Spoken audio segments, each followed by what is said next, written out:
static found a cartridge of gold, blowing the dust off stories untold. A pixel sea and a pirate's quest, but the jagged edges cut my chest. Old maps faded, treasure in my mind. Skeleton keys unlock what time can't bind. Outside the lens, the colors fade. Peppercorns were the spice trade. Scurvy creeping through my veins. From 16-bit jagged remains. Top, top, top, top, top, top, top, top, top, top. The captain's voice crackles a ghost in the wires. The cannons flash but never fire. A treasure chest of Glatige light, sailing on waves of emerald light. Outside the lens, the colors fade. Peppercorns were the spice trade. Scurvy creeping through my veins. From 16-bit jagged remains. Buttons stick like barnacles on a hole. The world was sharp, but the feeling full. Through the static storm, I hear the call. A pirate's world still standing tall.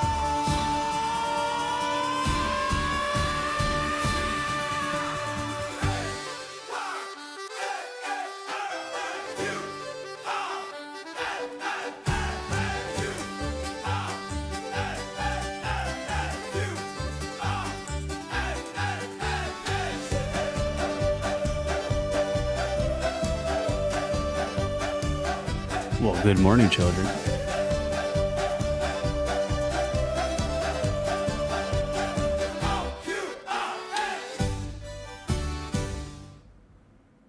Like I said, it's a little more Irish than I would want it to be, but that's a pirate ditty. That's fine.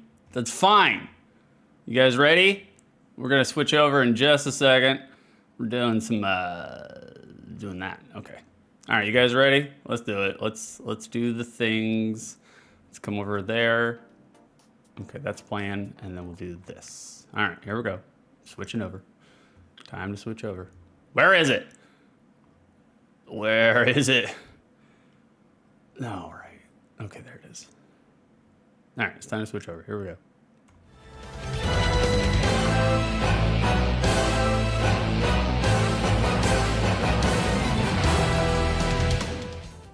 How do, ladies and jerks? It is I, your boy, back here again with another iteration of Outside the Lens, Sega Genesis flavored. Today we are doing Pirates Gold. Pirates, exclamation mark, gold. No pronunciation marks, nothing after the gold part. The Pirates, they get an exclamation mark. The gold, they don't get shit. They just leave us hanging. And that's what we're doing today. Like, for those uninitiated, bada bing. Outside the Lens is box art, magazine ads, market prices, commercial, short play, and a hazy stoner Florida review. That's what we do. That's what I'll be doing here this morning for about, give or take, 14 hours. You know, takes a lot to get through Sid Meier's Pirates games for the Sega Genesis. Chat's already popping off. Good morning, Carrison. Good morning, Techie Rob. Good morning, Jack. How are you guys doing? I'm on the rebound. We're gonna try it. Sorry for taking some time off. There was a death in the family. Like, I will probably touch up on it at some point in time. Maybe, perhaps. Okay, that's that. I was trying to figure out, I was like, what's this black bar down here? I was like, it's my green screen. Like, but not a whole bunch to say. We're not going to open up the show with it. Like I said, I'm not skirking away from it. I'm not pain avoidant. Those emotions are there to feel. I guess you just have to be prepared to die. Wow! Well, thank you. Already starting us off, Frederick. We've just opened up the show. We're trying to have a poignant moment, and Freddie has to come in here and kick down the door with his subscription. Thank you, Frederick. Freddie, we miss you, brother. Has that house been built yet? Jesus Christ, Frederick. You have the masses to report to. Techie Rob, thank you for the 100 bits. I will take your dollar right now, deposit it directly into the trash. Thank you for the support. Like, Techie Rob, sorry to hear, missed you guys. I missed you guys too. I definitely missed you guys, all of y'all. Frederick, 69 peppercorns, nice. Well, I guess you just have to be prepared to die. Carrison! Nah, you're subbing too? You guys are jumping on the we just opened up. What am I supposed to do with all this support? Had too much support. Tired of the support. I'm like, please give the support to somebody else. No, not the money support. I'll take all that support. But the grieving support, all that, I'm tired of that shit. It's just like, now I just tell people, like, who died? I don't know what you're talking about. It's funny because out of the corner of my eye, like I haven't streamed in a little while, obviously. Out of the corner of my eye, I thought Freddie had changed his name to Freddie De Niro.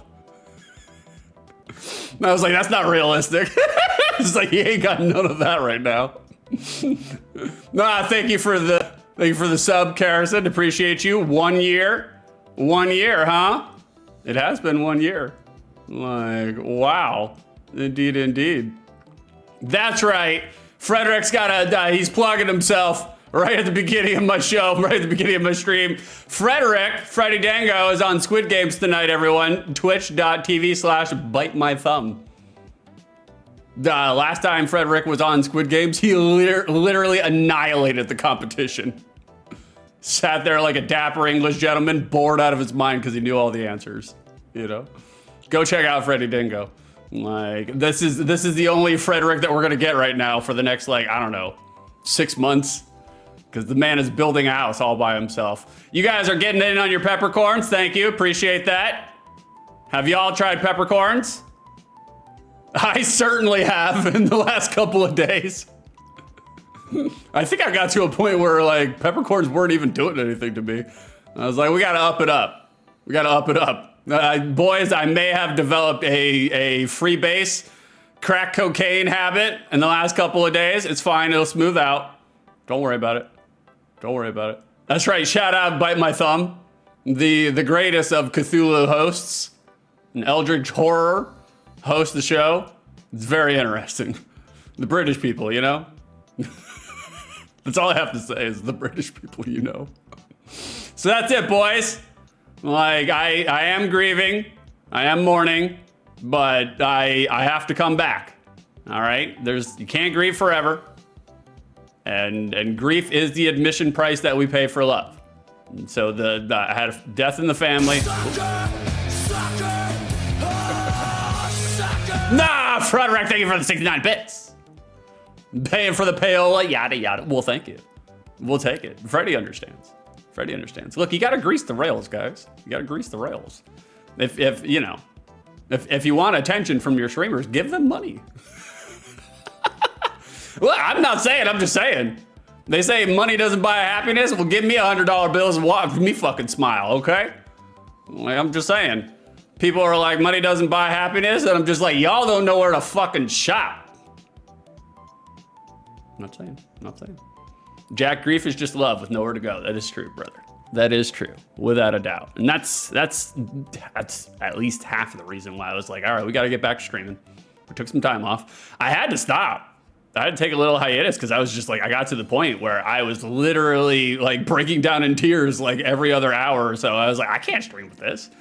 I was just like, there are some people that are like, oh, it'll be really emotional and vulnerable and people like to see that. I'm like, yes, but people don't like to see me cry 12 times in an hour. I guarantee that. Nobody wants to see that shit. Especially because when I cry, it's a messy cry. It is not, I get no different than when I vomit. It's a powerful release of emotion. Like when I vomit, I have to cut my testicles because I'll give myself a hernia. So, oh Lord, Carrison, the Pirates needed the punctuation. The Pirates need a little bit of something. Vitamin C, mainly. And I was gonna do a cabin boy joke, but I was like, nah, we'll save the A material for later. You know, the sodomization of definitely, you know, minors. Yeah, that's the aid material, guys. We gotta hold back on that. I don't think I actually have a the pirates molest little boys joke anywhere in my notes. So that's good, you know? That's good. But that's essentially the service of a cabin boy, you know?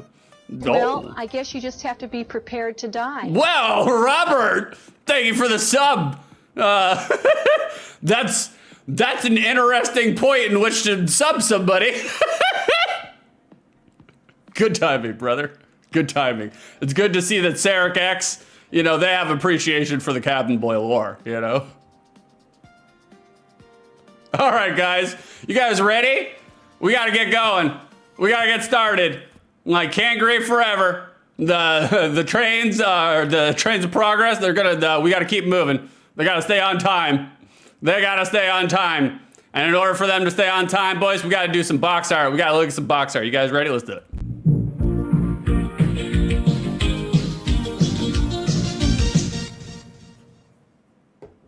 Box art. Here we are, boys. We came back. Oh, shit. There it is. Okay, come over here. Pardon me, boys. I have forgotten how to stream. I also apparently did not organize my box art.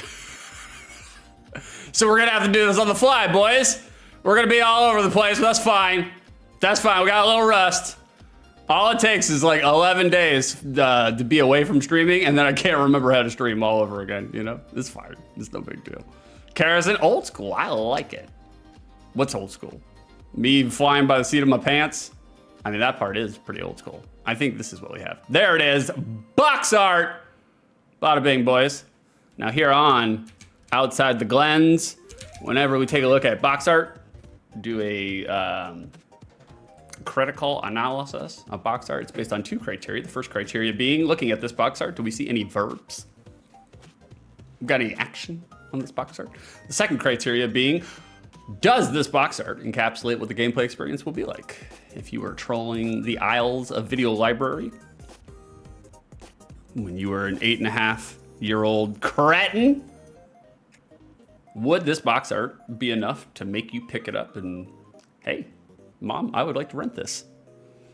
Would it encapsulate the genre? Would you get an idea of what you're getting into by the box art and the box art alone? So first off, the criteria right off the bat. Do we have action in this box art? Yes, we do. We see the action. You see it. Everybody sees it. We're doing some sword play. We're moving around our swords. We can't see the face of our protagonist. I'm assuming our protagonist is not, you know, Hook. It doesn't look like the Hook would be our protagonist. Definitively, antagonist looks there, you know? Like, but we do have some action right on the front of this box art. Like, they're about to meet swords. Get your head out of the gutter. Hook here, our antagonist. It's not actually Hook, but I'll talk about it later. They went out of their way to make sure that it is reminiscent of Hook, you know? Hey, how we doing, Jawsome? Holy shit, that's deep. Jack is a very deep human being. Very introspective. He's a real boy. Kerosene, I feel like the pirates should have at least one braid. At least one. Because it's one or the other. Pirates either have really tight braids or they have frizzy hair that has never seen conditioner, ever. That's the only two that they have. And right now we got the frizzy look. We got me when I don't wet my hair. That's what it looks like. You guys ever see the lead singer of Coheed and Cambria? That's me. And so we do have some action on this box art. Not only do we have the two characters here, the antagonist and protagonist, fencing, meeting swords, but there is also a naval battle going on below them, beneath them. The pirates are taking over the British Naval Academy as it was deemed relevant, you know, the spice trade, the peppercorns. But yeah, we got some white sulfurous smoke going on. Cannons have been blasted. Either that or somebody ate the entire bin of the Hungry Root refried beans. Carson, we're looking at you. So we do have action on the front of this box art. Now, looking at this box art, does it encapsulate what? Beans! Thank you for the 146 bits, Carrison. We do like beans here. Some of us more than others. Thank you for the bits, baby. I've collected all the level 1 emotes, children. Try harder next time. Try harder. I do appreciate the sport right out the gate. I am a little leery, a little rusty. We're gonna see how this goes, but we're playing it out as we go. That's the only way to stretch our legs, is to unravel and unfold them, you know. And so, like, oh God, boys, looking at this box art, it's very Hook-esque here, obviously, very Hook-esque. Now the thing is like, I'm pretty sure Hook released after Pirates. I mean, well, definitely the original version, obviously. This is Pirates Gold for the Sega Genesis, which is just kind of like an enhanced port of the original Sid Meier's Pirates series. And so I'm fairly certain this game came out before the movie.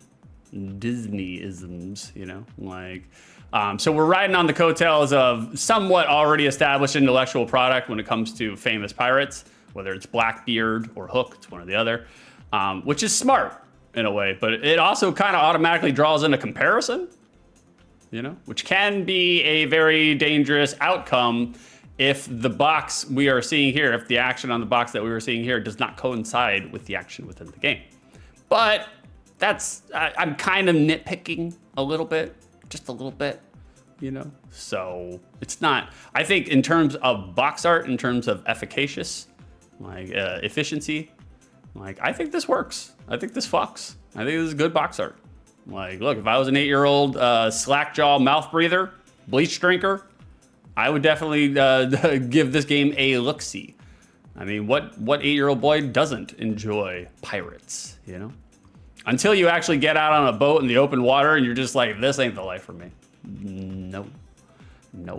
I'm not an ocean person. Not me particularly. No. Carrison Redeemed asks 6th question. What is your favorite pirate-ism? I don't really have any, to be honest with you. I'm not a person that does like pirate catchphrases.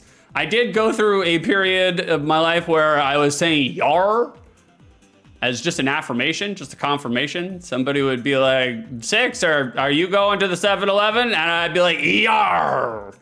I did do that for a little while. So I guess just "yar," you know, which is like, I feel like it's adjacent to Florida white trash, y'all. Really? You know, I think it's in the realm. Jack 6, if you're going to keep saying second Genesis, you have to do the voice. Oh Lord, I felt like at some point in time somebody was going to request some sort of pirate adjacent impersonation. I don't know if I could do one. It's been a long time since I've done any sort of pirate voices or pirate aphorisms, you know. We'll see, boys. We'll see, you know. So good box art. I think this works. No problems, no complaints. They can keep it exactly the way it is. Now looking at the back of the box art, boys, you know what I'm gonna say. There is a part of me that's just like, maybe I should just stop looking at the back of the box art because I feel like I say the same thing every time, but it's okay. We got the usual song and dance, but at least they tried to center something here so it doesn't look like everything was just plugged into the formula, you know? I don't necessarily think this is efficient use of the back of your box art, considering that, I don't know, a third of it is all fine print and trademark and, you know, publisher and just legalese. I don't necessarily think that's the best kind of real estate, but you know, it's not terrible. They tried to do something other than just having one column of text, so I'm appreciative for that, you know. Carrison, apparently in sailing, ER can describe a boat that is quick, agile, and easy to handle. That's me. except for the quick part. This boat has seen better days. Agile, I feel like I'm fairly agile, especially when the vapes get delivered and I'm trying to go down 3 flights of stairs in 7 seconds before the fucking mail person decides to just be like, well, they're not here. Very agile in that sense. I literally tried to meet the post office person, the door the other day to deliver my vapes, and I fell down the stairs. It wasn't like a bad fall. It was almost kind of like a prat fall. I just fell backwards and then just kind of like down 5 stairs on my back. I was like, oh God. It's like, we're bony. This doesn't feel good. And easy to handle. Your mileage may vary. Your mileage may vary. I think I'm an easy person to get along with. Just don't start shit, there won't be shit. Other than that, I'm just like, all right, you know? Like, feed me, fuck me, and, you know, that's basically it. For the most part, you know. Jawsome types of beans, rank types of beans. I need 3 beans. Chat or Jawsome, you can provide the beans. I'll give Jawsome first crack. Give me 3 beans and I'll rank them. I'll give you a ranking of beans. I do love me some beans. Like, I don't think there is a single bean out there that I do not appreciate. As much as I make fun of the British for it, I too am a beans man, you know? Like, Karrison, he likes to slide down the stairs of the lower quarters. I do. All the servants saw me. It was really embarrassing. I had to fire one of them just to keep, you know, my aura of authority. We had to fire one of them. We had to get rid of one of them. You know, it's fine. We gave them the severance package. They'll be fine. Like, so back at the box art, not the greatest either. Now, while we're here looking at box arts, I did this out of order, so it's probably going to be, it's all going to look like shit, but it's fine. Like, for those that do not know, Pirates, Sid Meier's Pirates, it was ported to just about every fucking console out there. All of them. Everybody had a port of Sid Meier's Pirates. So we're just going to take a look at some of the box arts for the different ports.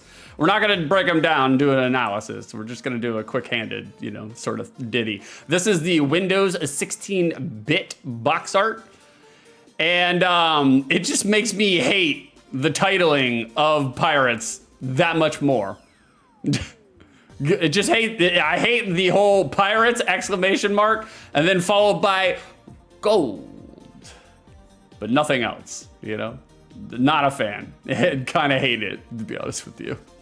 This does look like an old school DOS box art, though. I have appreciation for that. Karrison, Fava, Pinto, and Kidney. Ooh, that's some interesting choices. You didn't go with the normal heavy hitters. You didn't go with the kidney or the black or the chickpea. Wow, look at you, Karrison, throwing us a challenge. Okay, 3 favorite beans. We'll rank them in ascending order. We'll start with number 3. That's gonna be Fava. Fava beans are good. There's nothing wrong with fava beans. Like, I like fava beans. I know, you know, from an early age, because I saw Hannibal Lecter and Silence of the Lambs, I had a bad association with fava, just because I associate it with cannibalism. But now, as a 65-year-old man, I'm just like, bring on cannibalism. I agree. Lecter had it right. Fava beans do pair quite well with human ass meat, you know? So fava would be number 3. Pinto is going to be number 2. Did I say you didn't say kidney? And it was right there. I'm sorry. We're barely keeping it together. Pinto is number 2. I like Pinto. It's funny. I like pinto beans when they're crushed up and turned into a paste, right? By themselves, I think pinto beans are kind of mid all by themselves, you know? You put them in some collards, they're really good though. So that's why they get number 2. And then number 1 is kidney beans, obviously. I mean, look. We just got done talking about cannibalism. Anything that reminds me of eating a human body, I'm all about. Kidney beans, you know? And kidney beans are weird though, because like if you don't prepare them correctly, they're poisonous. Like they can kill your ass. Like, I don't know if they can kill you. I mean, I'm sure anything can kill you. But if it's like if you don't dry them out a certain way, you know, like if you just have the dry beans and you don't wash or dry them out a certain way, they can make you very fucking sick. So, at least from what I've read, I've never gotten sick from kidney beans. But that would be my bean rankings. That would be my bean rankings. Thank you, Jocelyn, for redeeming ranked beans, and thank you for Harrison for providing me with 3 beans to rank. Jocelyn, is this the same as Sid Meier's Pirates? It is, Jocelyn. This is a Sega Genesis port. It's a enhanced version, you know. They tooled it up a little bit before the console port. They made it nicer, you know. They took out some stuff, put some stuff back in. You know how it goes. You know how them ports are, you know? Like, and it's appropriate. Pirates, you know? Ports. Sorry. Harrison, I respect the potential danger, without a doubt. Like, you gotta, look, anytime you eat food, you gotta be a little afraid, all right? I'm not saying, I'm just saying. This is the alternate Windows, well, actually, no, this isn't Windows. I'm sorry. My mistake. This is the alternate Power Plus DOS box art. And there's, obviously, it's just, you know, it's a continuation of the Sega Genesis box art. But there is just a multitude of things that I hate about this box art. A multitude. I won't get into them. But I do not like this box art. Mostly because by them putting the picture, the image inside of the lettering, the font, it makes it look like a Florida postcard. And also, just in general, I am just an out and out hater when it's a white background for box art. I just think you're setting yourself up for failure when you have a white background. I think for any purposes, like for advertising, if you're trying to sell a product, if you have a white background, I don't know what the psychology is there. I don't know if people are more attracted to having a white background, if it draws the eye in better, but for me, it just makes it look a little rent. I fucking hate anything with a white background. Can't stand it. Kerosene kidney beans contain a natural toxin called phytoamygluten. Amygluten, yar. I'm sorry, I'm a celiac. I got the phytoamyglutens. I can't handle the phytoamyglutens. Can you please give me something without yeast? Like, I used to know a person in community college, and one of them was a celiac. Well, I used to know a couple of persons. It was in one of my creative writing classes, and one of them, he was a self-prescribed celiac, you know? He said that he'd never been diagnosed or whatever, but he said he was a celiac, and we were just like, oh, okay, sure, whatever. This is back when, like, the celiac just came out. So it was very trendy for people to say that they were celiacs. And which was hilarious too, because me and my other friend, you know, he was one of our writing friends. We're just like, okay, celiac, okay, you know. Like, it's one of those things where it's like, I'm a celiac, but then I have bubble guts. My stomach doesn't, you know, make things nice for blah, blah, blah, blah, blah. But then they're also like pounding 6 Mountain Dew Code Reds in a day, you know? And yeah, it's just, I don't know. It's just, it's funny to me how people can like treat their body so shittily, and then they're just like, I don't understand why it hurts and doesn't feel good. You know, at least I know I treat my body shittily, so I recognize why it feels like shit. I was like, I know I'm doing it to myself. So anyways, back to the story. And my friend, who is not the celiac, not the self-prescribed celiac, he had told me he had one of those mood rings where it's a locket, where it opens up and you can put something in there, you know? Big ring, huge ring. He had big meaty fists. And he used to sit next to the friend with celiacs, and he would open the locket while his friend was like, put his head down and had his head away from him. And he was sitting there scribbling and writing for creative writing prompts. And when he wasn't looking, he would take the locket and the ring up to his mouth and blow like that, blow on his friend with celiac. And he said that he would put like a little bit of yeast in the ring every day and then blow it on him during workshop. Never had a reaction to it. So that's why we were like, celiac, you know? I don't know enough about celiac to say like maybe you can't have an allergic reaction if it touches your skin or whatever, but I don't know. I just thought it was very humorous that like a 21-year-old man is wearing a ring locket and blowing yeast on his friend who apparently has an allergic reaction to yeast. boys, am I right? That's how we fuck with each other. Like, Carson Lamau was a celiac. He was. The yeast got on top of him. He's dead now. Jack, nah, it does bad stuff to your intestines. That's what I've been told. Like, I don't know, man. Like, it's hard because like all the people who have told me that they've had self-prescribed belly problems, it's hard to say whether or not, look, who am I to fucking say what conditions anybody has? I don't fucking know, you know? I barely know the conditions that I have, let alone somebody else. But it's hard for me because it's just, there have been people who have had, you know, stomach problems like IBS or celiac or something like that. And they're also the same people that kind of like subscribe and, you know, grab at certain maladies to have them be substitutions for personality. I'm sure you guys have encountered people like that in the past. So it's like, it's just hard because like my first impression of those people are of those people that, you know, they just take diagnoses, mental or physical, and they just replace them as parts of their personality. So I'm just always a little sketchy. But like, if somebody tells me that they have celiac, I believe them because I'm just like, what do I fucking know, you know? And so, moving on from celiacs, we got the Amiga box art. We seem to be de-evolving when it comes to box art here. Just even, which is funny because even this is Amiga CD 32 for the Commodore. We're de-evolving, which even as the technology progresses when it comes to box art. But I actually like this box art. It's very fourth grade history textbook box art, but I like it. We got a lot of action here. I think it's okay. No complaints, you know? Yeah, we've made it to DOS. This is not the alternate DOS box art. This is just regular DOS box art. And we are definitively and certainly looking the part of DOS box art for Pirates Gold on this one, that's for sure. Jack, the people who annoy me are the ones that get into health fads to the point, got it, that they become incredibly high maintenance yet believe themselves to have a better lifestyle than, you know, just eating the damn donut. Yep. Jack, you get it, brother.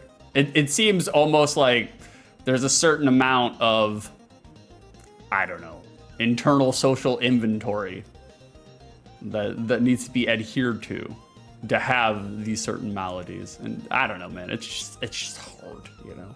In this day and age where everybody's like diagnosing themselves and just using, it's funny, I think I've said it before, it's just like never in the history of our civilization has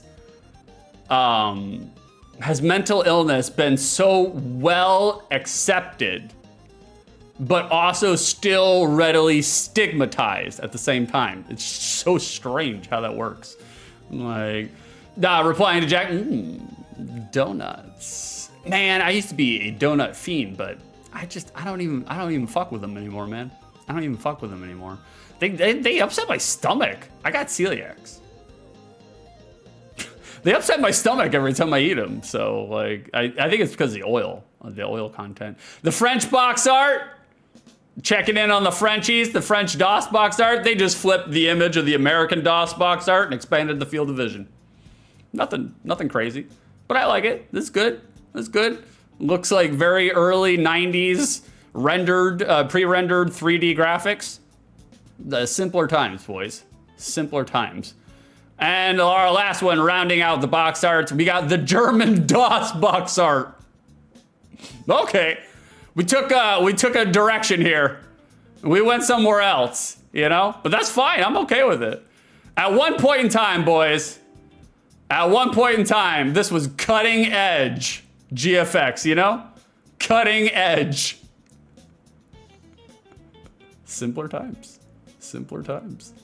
Jack, I can't believe they got to you, man. I know. Well, it's hard because like American donuts are just so shitty, you know? It's funny that the Americans would have any authority to sit there and make fun of the Brits for their cuisine. You know? That's how we do. That's how we do here in America. We beat up other people for concerning things, but never look at ourselves. That's just how it goes. Carrison, I like how they leaned into the green peppercorns. It looks good to me. It looks good to me. Like, I myself would like a Naval Academy outfit, just like so. The garb, complete with facial scars.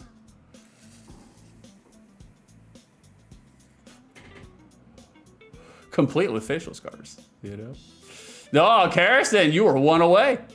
One away, Carrison. You almost have 100 in your fanny pack. Holy shit. It's too many. It's too many. We got to put some tariffs on Carrison. Did Trump say he's going to put the tariffs on Egypt? So I support it. I support it. Jack, Americans sitting there eating their way through that brick of not cheese. Oh, yeah, man. Government processed block cheese. Oof. And I was raised on it. It's not good. It don't hit. It tastes like light orange. That's all it tastes like. It don't taste like cheese. And I think here in the States, we're not allowed to actually legally call it cheese. We have to call it dairy product. You know? Like they don't even put dairy into it, but they're allowed to call it dairy product. They're not allowed to call it cheese. Carrison, what happens when I get to 100? Will it break the system? If it doesn't, I will. I'll probably be working on my streams today. We got some things I want to institute. Do you guys want to see one of the things we're planning on institute? I'll give you a little sneak peek. It's going to work like shit, but I'll give you a sneak peek because I haven't figured it out yet. Hold on, let me switch over. I'll show you. I'm not going to talk about it. I'm just going to show you, and then I'm going to move on. All right? You guys ready? This is going to be one of the things we're going to institute.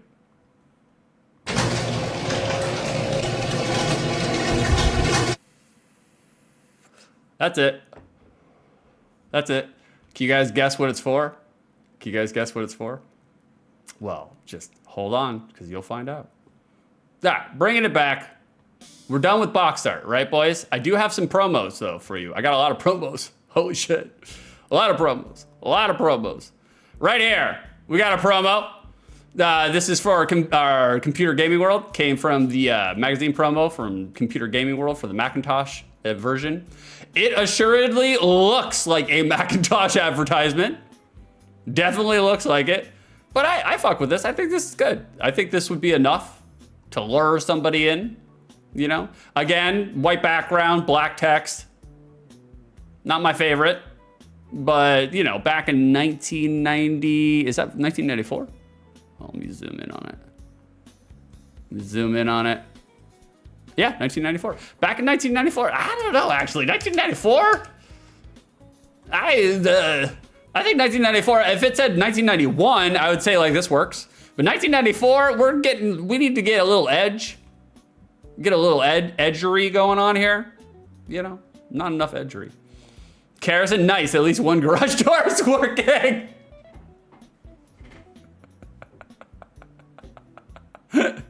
Since we moved into our new layer.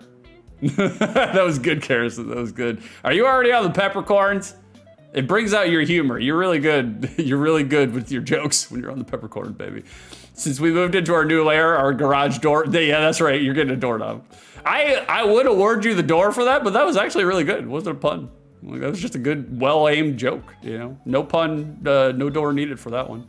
Ever since we moved into the layer, our garage door opener does not work. So you physically, manually have to get out of your vehicle, open up the garage door, put your vehicle in, and then physically get out and manually, which is not a huge deal. Like, I'm kind of used to having garages that don't have the fucking controller. So it's not a big deal for me. It just becomes part of your routine.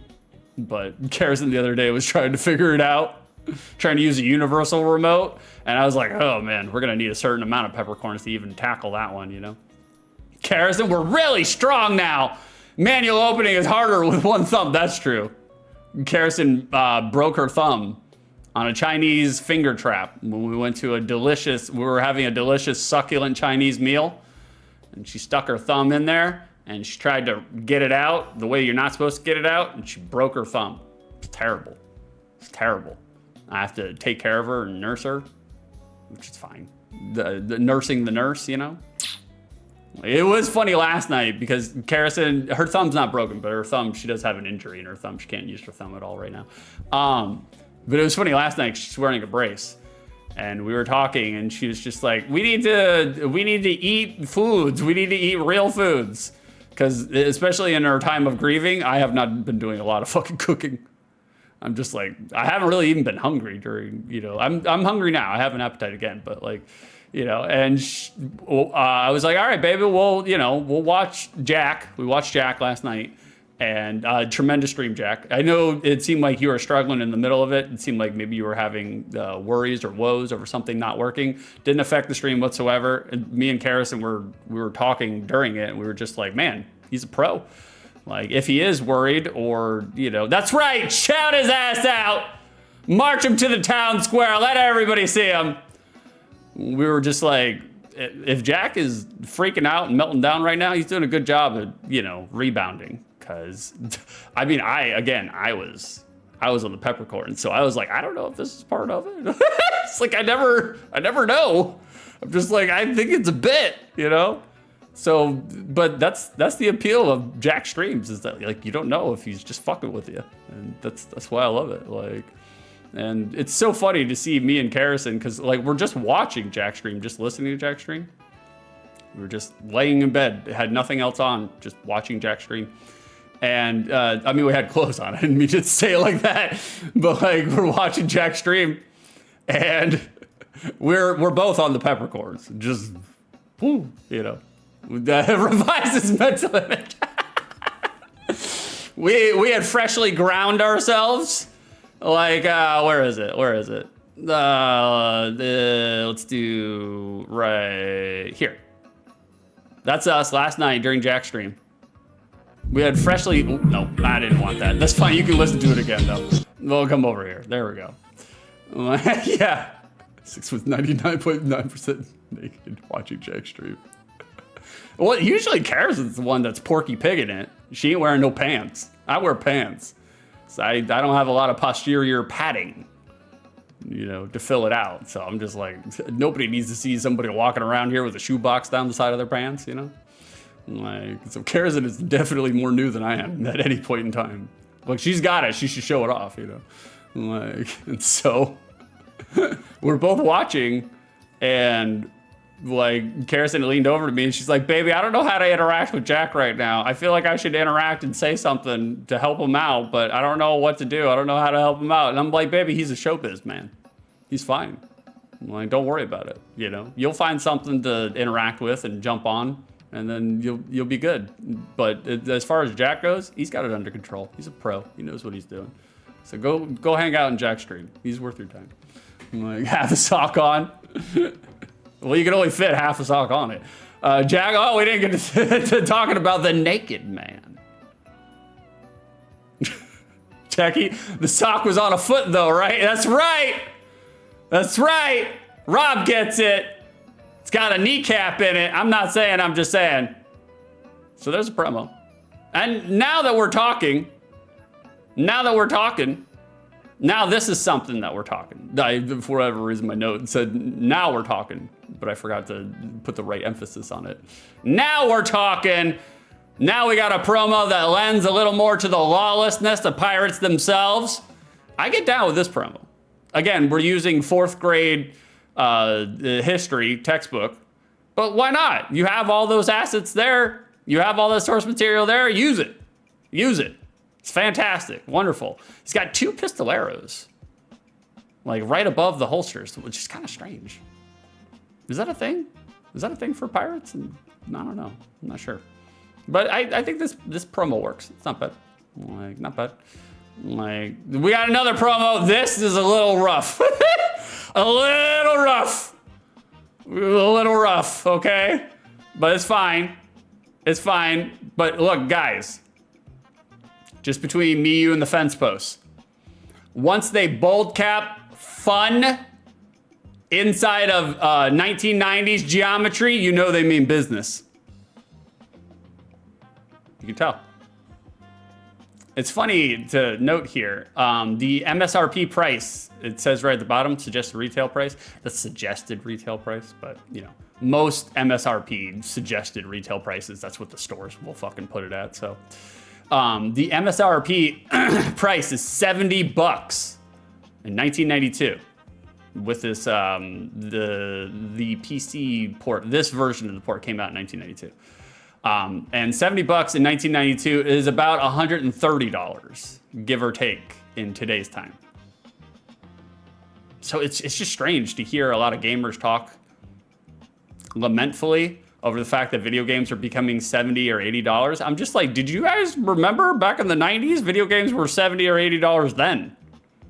I know times are tough, but you know, it's weird because like depending on the game, you know, some games I'm just like, okay, that's a $70 game, or okay, that's an $80 game. Some games are not.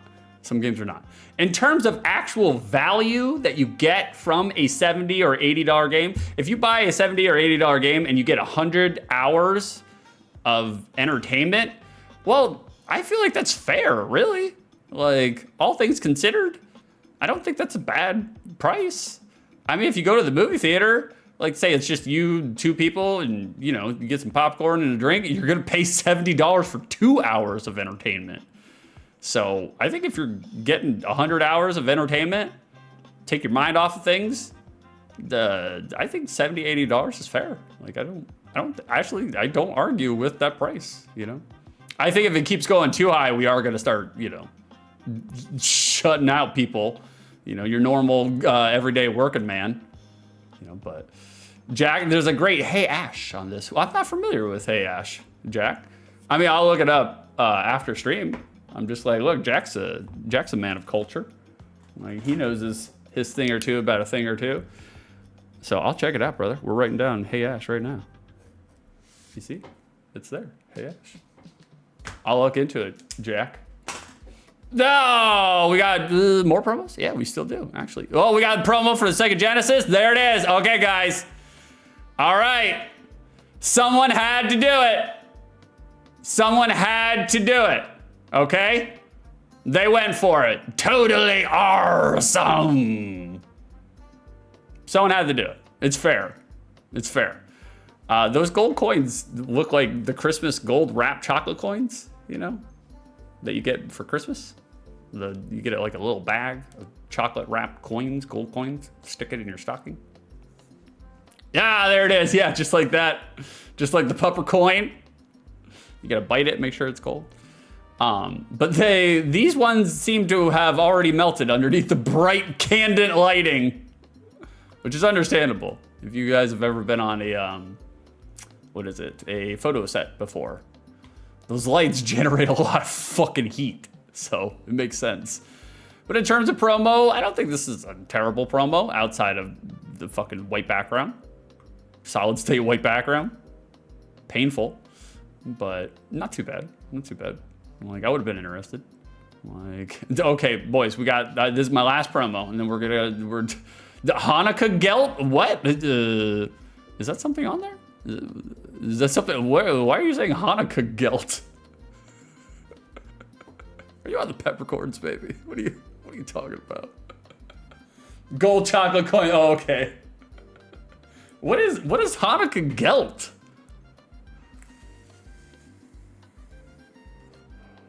What is Gelt? Are you teaching me new words? Boys, we got the last promo. And I had to do a two-parter. That's what they are. That's what they are? That's what they're called? Gelt? I didn't know that. Gelt is gold chocolate coins, or Gelt is just like gold coins? Jack, we do chocolate coins. Often the weirdest tasting chocolate you can get in the UK. Probably because, like, I imagine it's probably like a subsidiary or some sort of distribution link from American milk chocolate. And American milk chocolate, absolute dog shit. American milk chocolate is so bad. So bad. I don't even fuck with it, man. I hate it. Yeah, definitely non-UK chocolate. Yep. It's funny because, like, I've talked to non-Americans, and they've told me that milk chocolate, American milk chocolate, to them tastes like vomit. Like the aftertaste, like the acidic chime that you get from vomit. And I was like, that's not a taste you want to be associated with, you know? Like, Carrison, quote, in the 20th century, candy manufacturers started selling Hanukkah-themed chocolate coins wrapped in gold or silver foil as a substitute or supplement to real money gifts. Oh, okay. So the gold coins were a Jewish thing then. But I didn't know that. Insert joke here. I won't do it. I'll just reference it. I did not know. I didn't know it was a Hanukkah thing. I mean, it's cool. When I was a kid, I loved like the gold wrapper milk chocolate coins. Loved them. Even when they melted. Huge fan of them. Absolute huge fan of them. Now, not a fucking chance. Don't get that shit anywhere near me. I won't even look at it. Like, we got our last promo here, boys. Guys.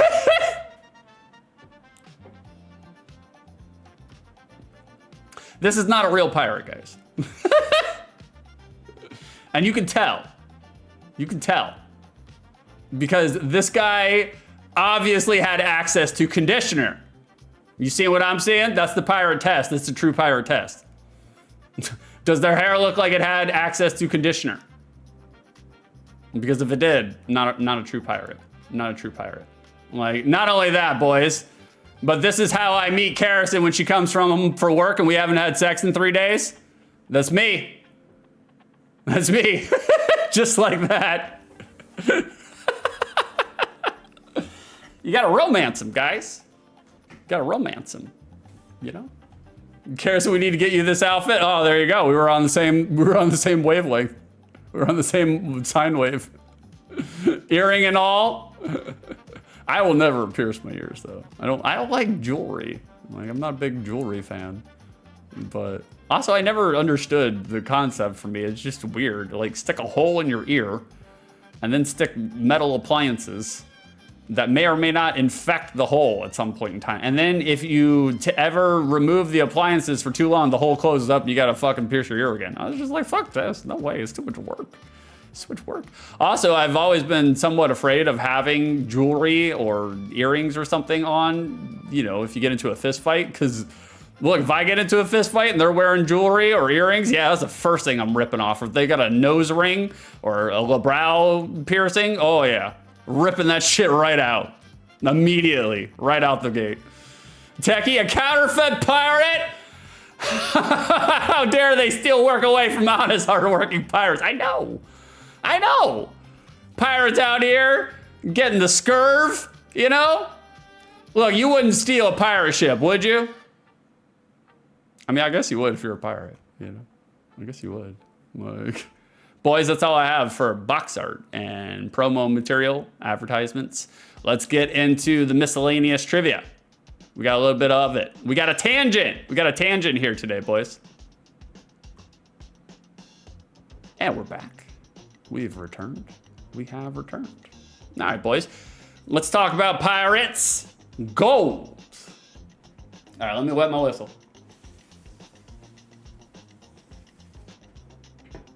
So let me wet my whistle with nicotine. That keeps it spruce. You know? All right, boys. What do we got here on Pirates? We got a couple of things. Let's just talk about gameplay and mechanics just for a second. Plot and mechanics. As with the original, Pirates Gold is a blend of strategy, action, and adventure. Lets you play the role of beginning buccaneer in the 17th century Spanish Main, in search of fame and fortune. Who isn't? Each town in this untamed raw region has different surprises and dangers. How you acquire stature, well, that's up to you, baby. You can make your living through honest trade and the search for hidden treasure, or you can be a little more daring and attack and plunder ships. As you can choose a specific skill to stand out in, the game can vary each time. Sword fighting is played out in side view action sequences. We'll talk about sword fighting in just a little bit. Just a little bit.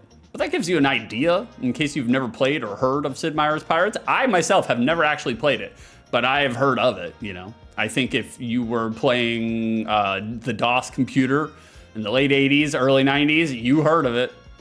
Because everybody and their mother wouldn't shut the fuck up about it. Which is understandably, it was a good game. I mean, I've never played it. I've just heard it was a good game. But here's another one. Robin Williams, I did not anticipate to talk about Robin Williams, but we're going to. In early 1986, Sid Meier's and fellow Microprose designer Arnold Hendrick wanted to create a role-playing adventure game. But Meier's business partner Bill Steely was skeptical of producing non-vehicle simulations. We'll talk about that later. With 5 successful years behind him, Microprose considered star designer Sid Meier a selling point and chose to put his name on the box on the next game, despite a shift away from combat simulators that he had become known for. According to Steely, the idea to add Meier's name came after meeting Robin Williams, who, I mean, it kind of looks like he's playing Night Trap right there. I don't know what he's playing. It's a Sega Genesis or a Sega CD game. I can tell by the chord, you know? It looks like Night Trap. Quote, we were at dinner at a software publishers associating meeting and Robin Williams was there and he kept us in stitches for 2 hours. And he turns to me and says, Bill, you should put Sid's name on a couple of these boxes and promote him as the star. So I had heard of Sid Meier's Pirates. You know, obviously Sid Meier's is part of it's right there, you know? But I never knew Robin Williams was the one who was like, yeah, throw his name up there, you know? Not a problem. So, the beloved, we love Robin Williams here. Absolutely beloved. Like, OG gamer, OG nerd, you know? He understood. He got it. Like, Harrison's such a shiny chair. It is. Look at it. He's obviously loitering in the children's area, you know? Like, they gotta kick him off the Super NES every now and then. I tried to zoom in. It looks like Super Mario World. I tried to zoom in to see what the Super Nintendo game is. I'm pretty sure it's Super Mario World, though. Let's see. Yeah, that's Super Mario World. You can see Yoshi. That's Yoshi's body. Yeah. So, I mean, good, you know. You know, he's not rocking, you know, Shadowgate or anything like that, but that's fine. That's fine. The combat! Now we're talking. We talked about it a little bit. The combat. Combat in this game. This is the combat that we can look forward to, boys. Okay, you know, like, all things told, doesn't look terrible. It doesn't look like it's gonna be the most fun. It doesn't look terrible. It does look very Amiga DOS holdover. You know, like things that I would expect from an original DOS and Amiga game. So I think that's okay. I think that's fair. So I'm not entirely against this, all said. And like, give or take, you know, I think fencing or using a rapier, I think fencing should be a little kind of methodical and calculated. I don't think it should be just, you know, swinging around a great sword like Game of Thrones. I think it should be something like this. So I'm not totally against it, at least from this GIF and at least from the still shots that I've seen. Now, what it feels like when I play it, different story. I'll let you know if we get there. If we get there. But, so, not outright terrible. We've got some combat. That's cool. Like, I got this screenshot.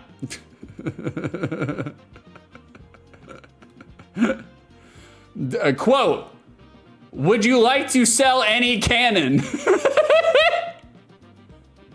Which is outright hilarious to me. Like, at least subscribe first to my Only Cans account. You rugged Ben Franklin, you. See what I did there, guys? Only Cans, you know? Thank you, thank you. This is what we took a break from streaming for. You know? We had to mourn. We had to mourn, boys. And now that I said that joke, we gotta mourn that too. So, let's talk about the game mechanics. Is it right here? Yeah, let's talk about the game mechanics. We got some notable game mechanics. One notable feature of the game is that the protagonist can never actually die. Defeat in combat, or failure in other regards, generally leads to either being thrown into a cardboard prison or marooned and cast away to a desert island, both of which you can eventually escape from. Also, unlike many other games, age does affect your character. Notably, his fencing and dancing skills decline notably with age. Boys, I have seen a lot of different age mechanics in video games, okay? I've seen a lot of them. I've been playing video games for 3 decades, at least 3 decades. I have never seen a video game where the age mechanics decline your dancing skills. I mean, it makes sense. It makes sense. Not everybody's built like Christopher Walken, you know? Like, so we can't be 800 years old and still cutting a rug. I saw you! Carson just went down the stairs, sneaking down the stairs. Like, Carson, big fan of this GIF, excellent use. Well, thank you.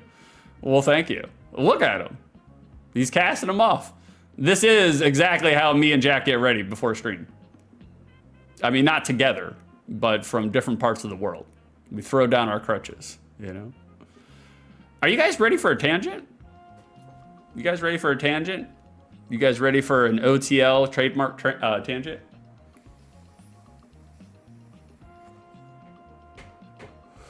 This tangent is actually kind of, it's less of a tangent, really. It's more of a side quest. More of a side quest. Now, boys, for those unaware, Sid Meier's Pirates and Pirates Gold was the publisher, was Microprose. Now, I can't remember in the notes, I didn't read, but Microprose may have developed the original and then just let other people handle the ports. But Microprose, back in the 80s and the 90s, Microprose were unrivaled in the games that they were publishing. Sometimes they were a developer, but for the most part, Microprose was a publisher. They were the ones that were, you know, doing the headhunting, figuring out what games to put the money behind. Okay? So kind of a legend in the PC gaming world, right? Do you guys want to know what other games that Microprose was releasing and or publishing and or developing?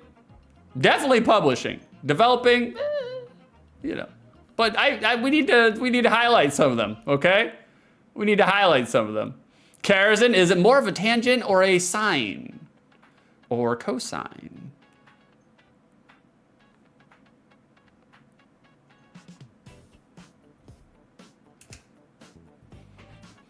You can see yourself out.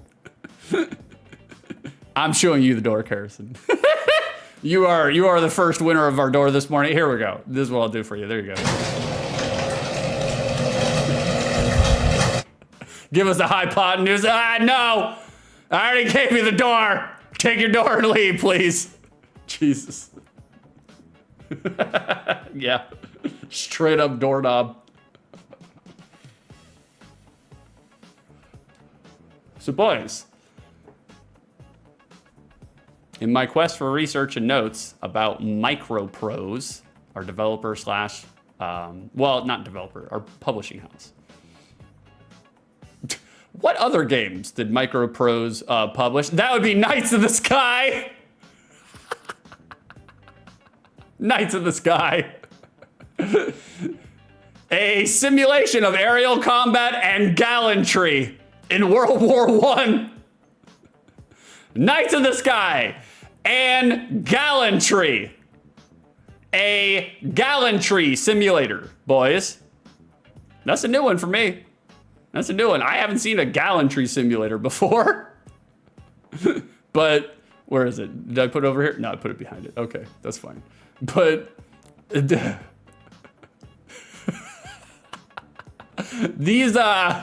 these Orville Redenbacher flight battles just end me, man. End me. I know it's the Wright brothers, not Orville Redenbacher. That's the joke. Who was requesting this? En masse, you know? Who wanted this? Anybody? Was this somebody in chat? Was it one of you guys? What is notable?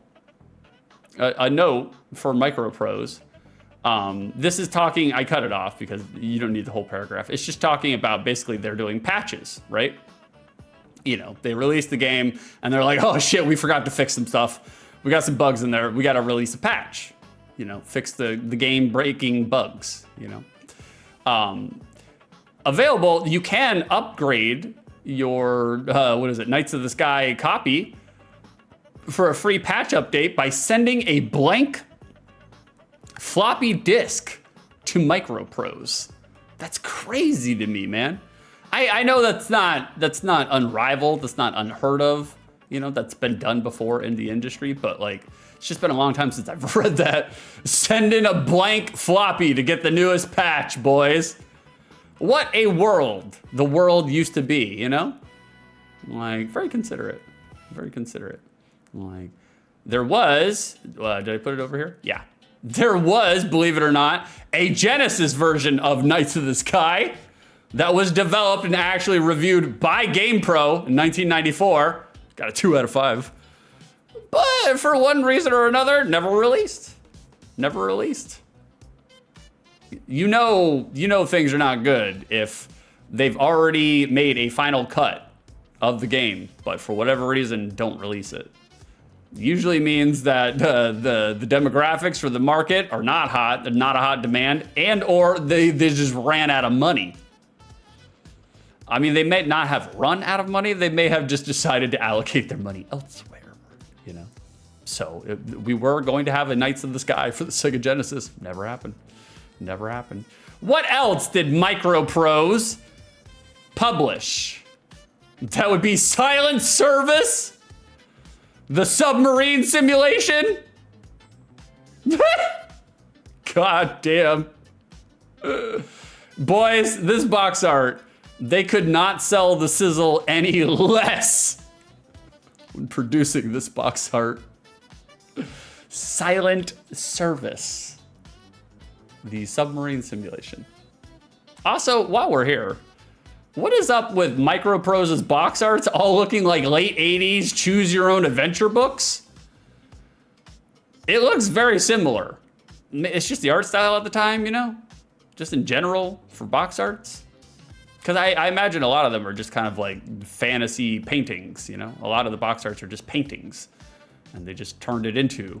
But a lot of, when I was looking at a lot of the box arts for Microprose published games, it reminds me just painfully of the choose your own adventure artworks, you know? Comparison target audience, the good old boys. Apparently so. Apparently so. I would not. This is not for me personally. You know what's funny about that though? This game had a release for the NES. Silent Service came out for the Nintendo Entertainment System, and the box art is way better. Way better. You know, this is the box art for the NES version of Silent Service. Obviously, better.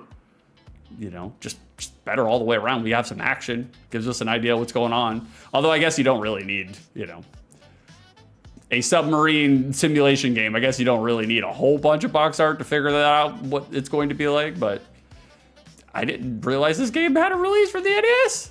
Like, but what is even scarier about this game is that, hold on, am I on the right one? Yeah.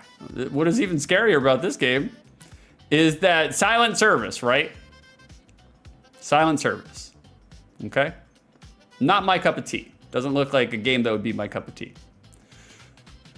This game had 17 ports. A 1 in the tens column. There's a 1 in the tens column for ports. The fact that there is a tens column for ports for this fucking game blows my mind. This game was ported to 17 different consoles. Hey, how we doing, Vicey? There he is. There's the boy. What's going on, Vicer? Ha, good one, brother. Like, Vicer, now that you know that this game was ported to 17 different consoles, I'm sure you are just salivating at the bit to stream Silent Service. I would love, just for shits and giggles, just to watch Vicer, you know, fuck with us. And he's like, all right, guys, we're going to play Silent Hill 1. And then he opens up the stream with Silent Service for 5 minutes. No commentary, just Silent Service. Techie, 17 different consoles. They kept that quiet. They did. I was amazed. Amazed. You know, there are beloved games that only have like one. They're only available on one console. Never got a remaster or a port. Never got a re-release. Silent Service, 17 different consoles. Visor, yeah, which fucked up British computers are this on? I don't know. The Amiga Strad, I guess. I don't know. Even the British consoles, when they talk to you, they talk funny too. It's weird, strange, you know. Guys, what other games did Microprose publish? That would be Crisis in the Kremlin. Yeah, you're right. You're right. Look at it. There's a crisis going on this box art. Crisis in the Kremlin here, looking like a very fresh James Patterson novel you would find in your local grocer. Visor book on Soviet life. Wow, it's funny you mentioned that, Visor. It's funny you mentioned that. Because within Crisis in the Kremlin, a Soviet Russia simulator, power simulator, there are 3 characters in it, right? You can play as 3 characters, okay? Crisis in the Kremlin is a 1991 strategy video game with managerial aspects in which the player acts as General Secretary of the Communist Party of the Soviet Union from 1985 to 2017. The player assumes the role of reformist Mikhail Gorbachev, the nationalist Boris Yeltsin, or the hardliner Yegor Ligovich. That is hilarious to me because when you boot up the game, you have a straight up choose your fighter select screen between Gorbachev, Yeltsin, and Yegor Ligovchov, whatever the fuck his name is. Choose your fighter, guys. Choose your fighter. It's hilarious to me. I love it. I love every bit of it. What is also funny is it said it on the note there. Actual jokes. There were actual jokes recorded by the KGB. You know, obviously because Russia were spying on their own people and their own officers and their own authorities. Everybody was spying on everybody during that time. Just manically paranoid, you know?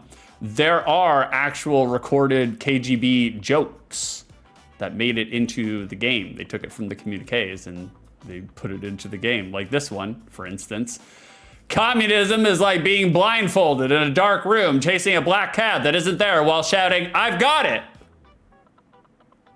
That was an actual joke by some KGB officer, you know, dogging on their own political party, which I don't blame them. They should. I mean, everybody should dog on their own political party. You know, you should be loyally dissatisfied with your government at all points in time. Keep them honest.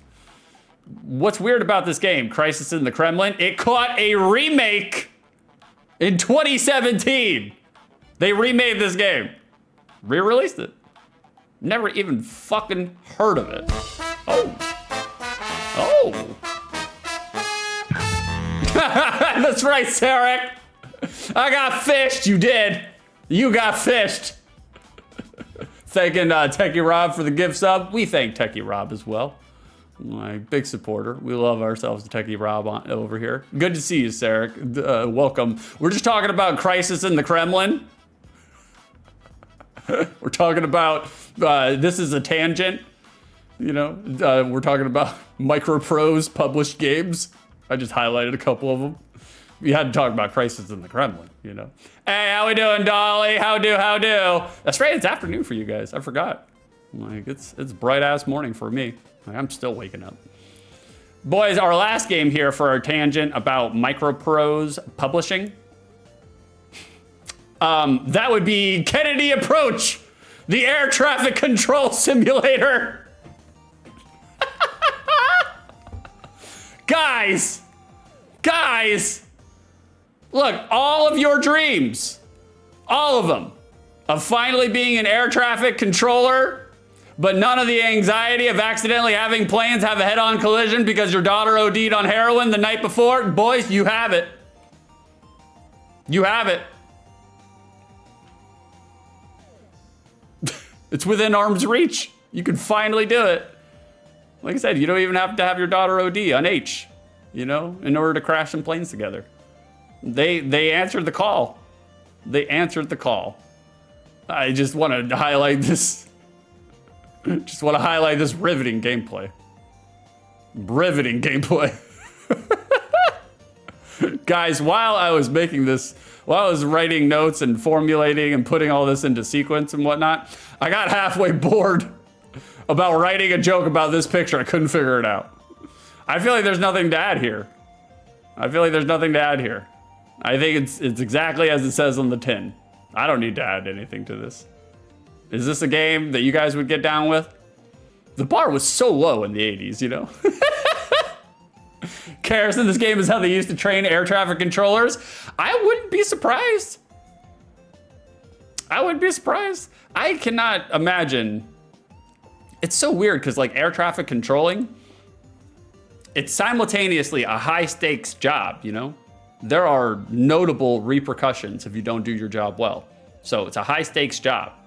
At the same time, it's also mind-numbingly boring. It's so strange how the two can intertwine, you know? It's insane. Well, within, what is it? What is this game called? Within Kennedy something or other. I just want to highlight this. I was reading about it. I was reading the notes for Kennedy Approach, the air traffic controller simulator. The aircraft cannot get too close to each other, so the player needs to make sure that they are passing each other in different flight levels or with sufficient distance, 3 grid dots north and south or east or west between them. However, if an aircraft crashes, collides in midair with another aircraft, or exits at the wrong location or altitude, the system will inform the air traffic controller and the game will end at the end of their shift. That's the part I wanted to highlight there. Because at the end of your shift, boys, if I crash a plane,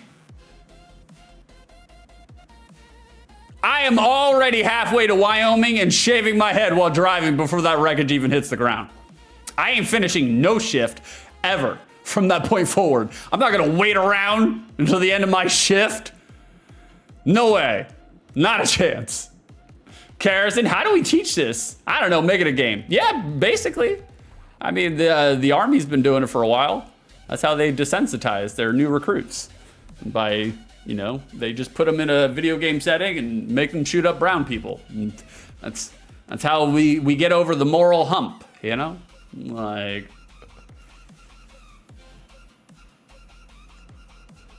that's hilarious to me. At the end of your shift, get the fuck out of here. Like, reputation, or reception, I'm sorry, not reputation. Well, I guess kind of reputation. I just wanted to highlight this quote from a review.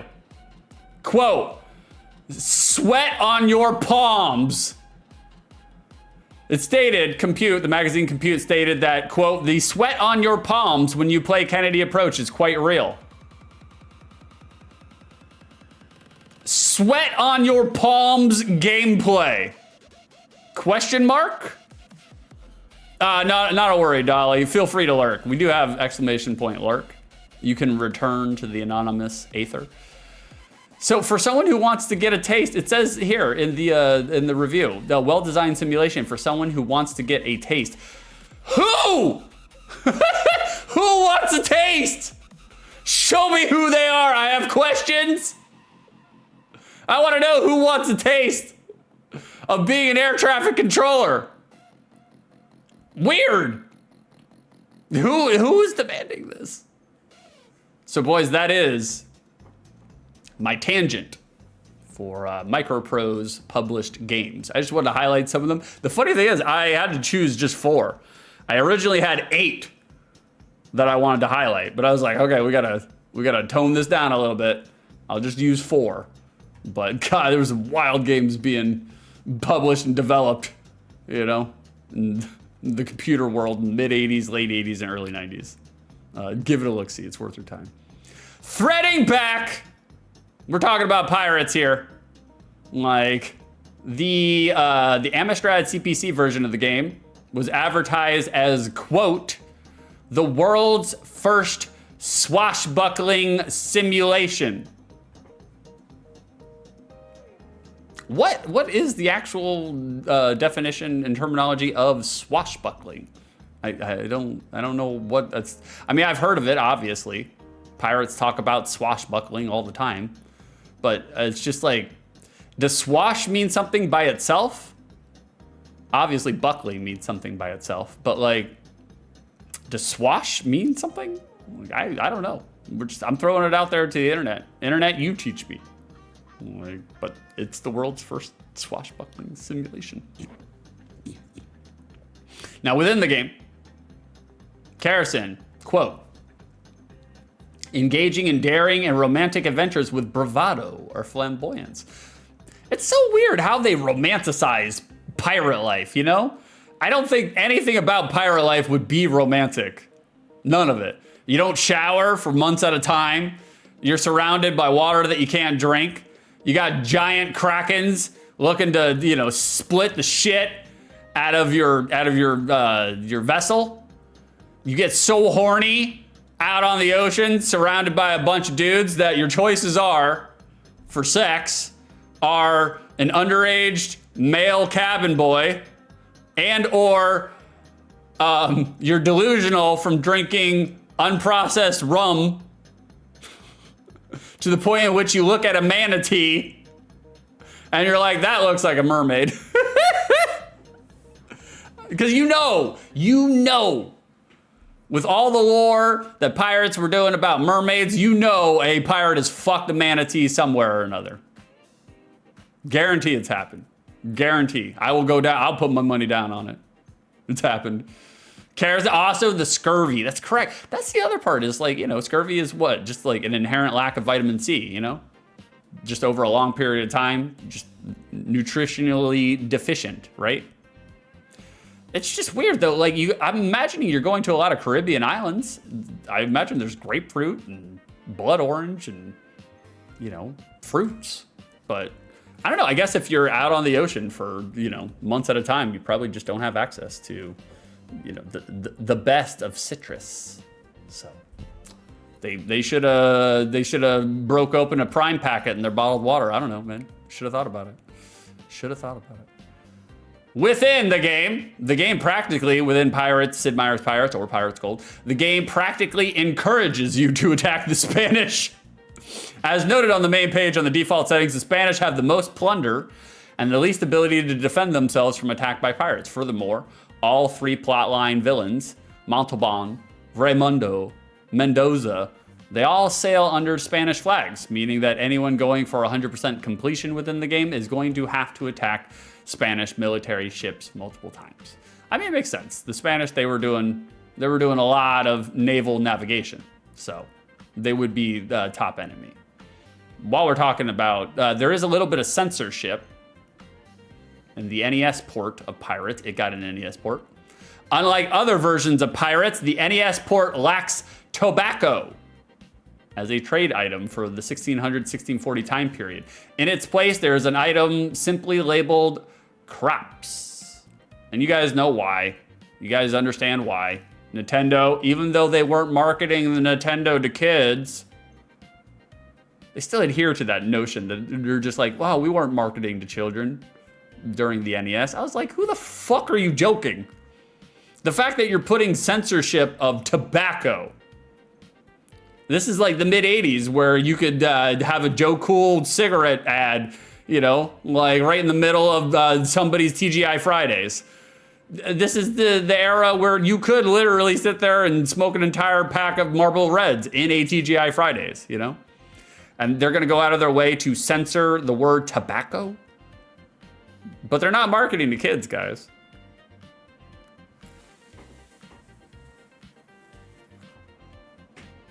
Hey, how we doing, Armor? Good morning, Armor. Have you all tried peppercorns? Armor's getting in on the spice trade. He knows how daughters do. Daughters. Did I say daughters? Why did I say daughters? It's because I'm looking at the next note, which is about the dating simulation. There's a dating mini game within it. But why did I say daughters? What was I going for there, you know? I'm not sure. There is a dating simulator, a dating mini game within the game, right? Here's the problem, boys. Here's the problem. Here's one of the governor's daughters that you can date. Oof. Oof. Oof, boys. Oof. She's an oof. Waking up to that face every morning just might make you take up a life of pirating on the high seas 11 months out of the year. I'm not saying, I'm just saying. I'm not saying, I'm just saying. She looks like she swabbed the deck with her face. It's not her fault. Why did they program her to look like this, though? Why? She's got the same bodily physique that I do, you know? Got a chest that you can eat a bowl of soup out of. Woof. Woof. Not so great. Not so great. Does this speak to you, boys? Does this look enchanting? Do you want to make pleasant conversation with the governor's daughter? Yikes. Yikes. But that's not the only daughters that you can court within the game. Thank God. That being said, this daughter in particular, this governor's daughter, with the dating minigame, it looks better. Looks better. But this governor's daughter, she's either doing a wink or she's having an ischemic stroke. One or the other. One or the other. But I like how your choices are make pleasant conversation or directly into marriage. All business, no time for faffing about. It's marriage time. You just say hi, go straight to marriage. Like, Harrison could be both. Could be both. She might have given herself a stroke because she winks like I do. Yeah, I gotta move my entire face. But the hilarity of this is it happens. Amid merriment and celebration, you are married. You can get married in the game. Like, right off the bat. Which I find this hilarious to me because this is, you know, it's a game about pirates, right? And the hilarity over being in a Disneyland brigadier outfit with long pirate locks, you know? It's like pirates weren't washing their hair. No way. No way. Mm-mm. But, you know, it's in there. They didn't have to do any of that. So I applaud that. Like, I think it's interesting. I would not expect a dating mini game from a pirate simulator, but here we are. Here we are. Rounding out the pirates' dating aspects and, you know, the love aspects. Within this one, the screenshot says you can learn important info from wifey. That's what the screenshot was titled before I ripped it and stole it. Why did the cinematographer of this game light wifey's face like she's a heartless villain?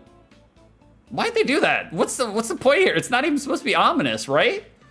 Why did they light her like, makes her look like she's Doctor Doom?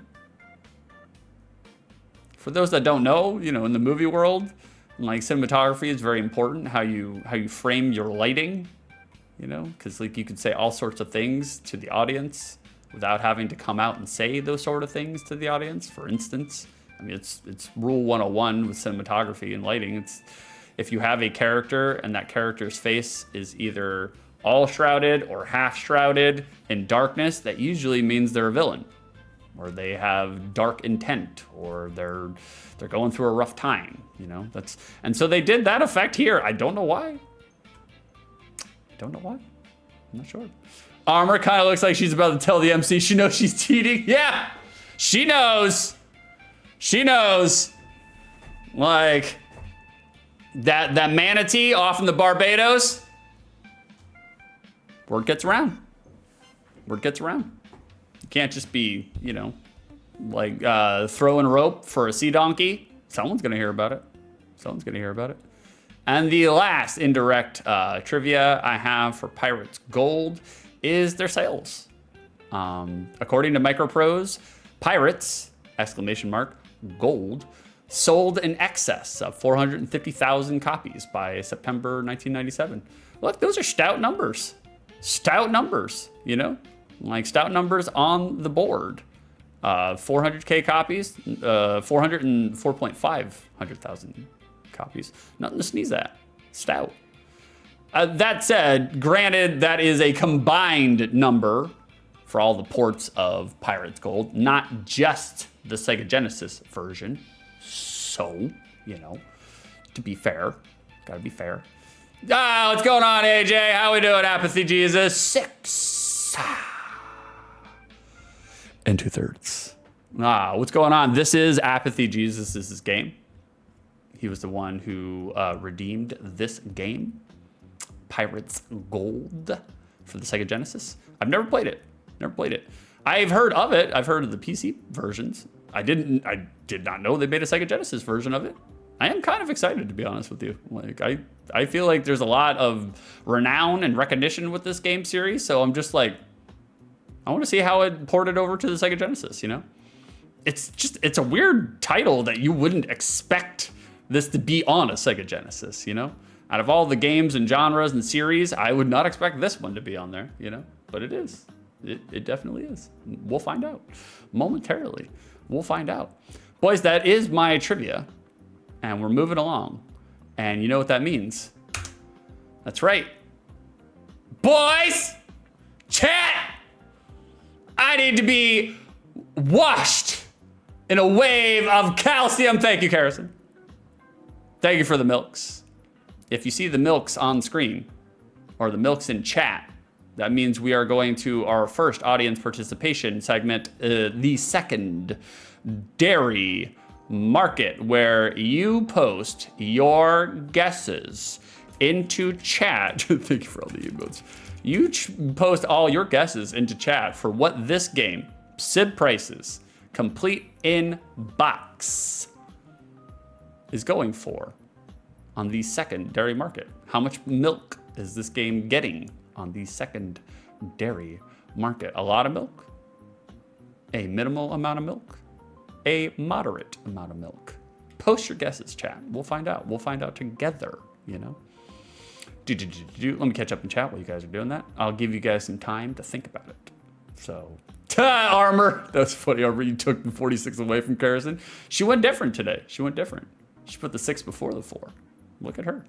She's supporting me from behind the scenes because she knows that I'm grieving, I'm mourning, and so she's putting the 6 before the 4 this time around, boys.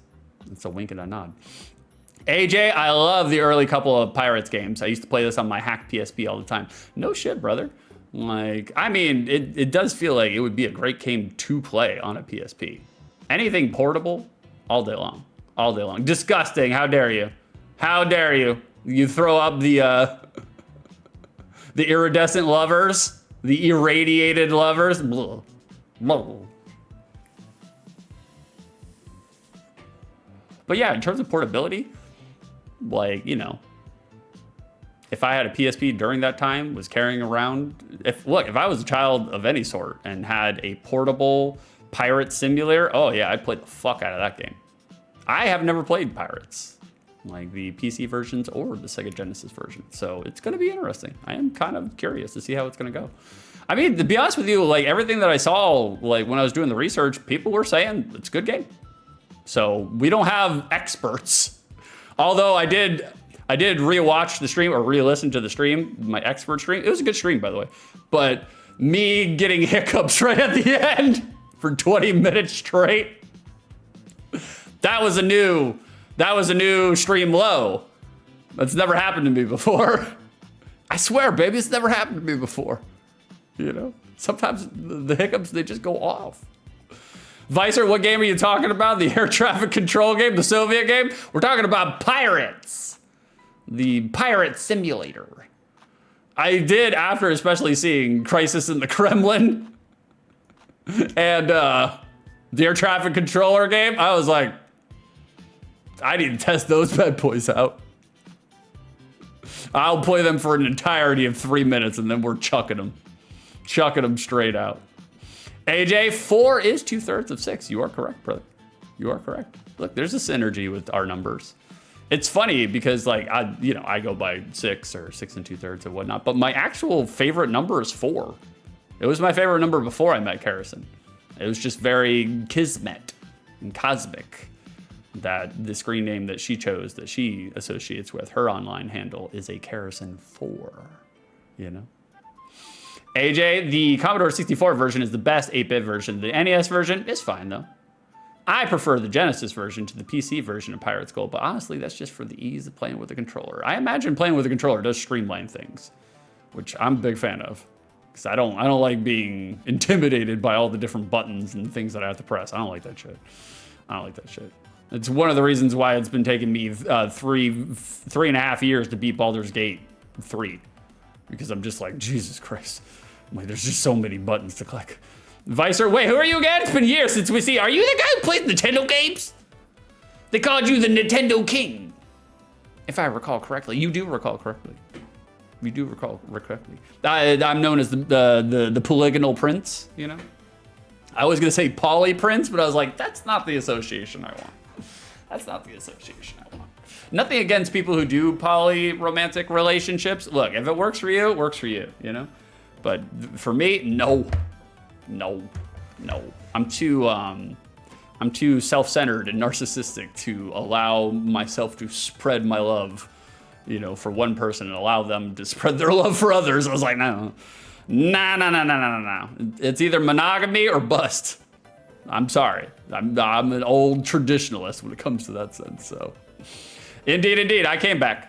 I wasn't gonna stay away forever. I just needed to stay away to the point where I could actually talk like a human being without crying live on stream. I didn't want to do that. I still might. Stream's not over. Like, and if I do, life goes on. Not a big deal. You know, I'll take it in stride. But we'll figure it out as we go. And as we're gonna figure it out, boys, it's time for the milk. It's time for the secondary market. Let's see how much Pirates Gold is getting on the secondary market.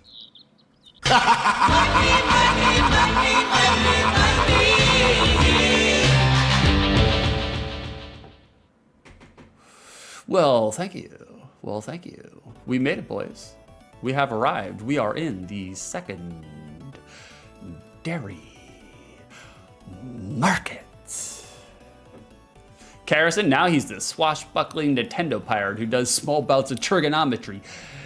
Tangents. I mean, I definitely have been doing tangents for the last like 3 years of streaming, that's for sure. I used to just go off on one and have no preparation, just, you know, break down the stream and go directly into a tangent. But now I produce them. We structure them, you know? Vicer Redeem asks a question. How you holding up, big guy? I'm okay now. Like in the last 2 or 3 days, I feel like we've gotten to a point where we've stabilized a little bit, you know? I still get sad. It's still on my mind, you know? Like it's there. It's always gonna be there. It's not like it goes away, you know? But like I was able to determine the entire time. I was like, okay, this is not real like suicide depression. You know, it's not like I want to, you know, slit my wrist and wear a wooden kimono. It's not that kind of depression. It's situational, circumstantial. You're supposed to feel sad when somebody dies. You can't avoid it. You can't try to brace for impact. You know, it's supposed to happen. You're supposed to feel all the feels. You're supposed to feel bad, you know, like without that contrast, without having those bad, quote unquote, bad emotions, you can't enjoy the good ones. You know, if life was a box of fluffy ducks, you know, and penguin farts every day, you wouldn't appreciate it. Just like anything else, you know, like it would become rote and normal. There would be no peaks. So you gotta have the valleys. Thanks for the rubber duck. Rubber duck farts. So, you know, like it's supposed to be sad, but for the most part, I'd say I'm holding up pretty good.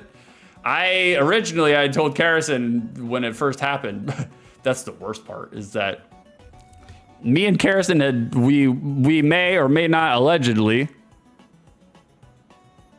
had been 2 hours into the scriptures when I got the news from text message.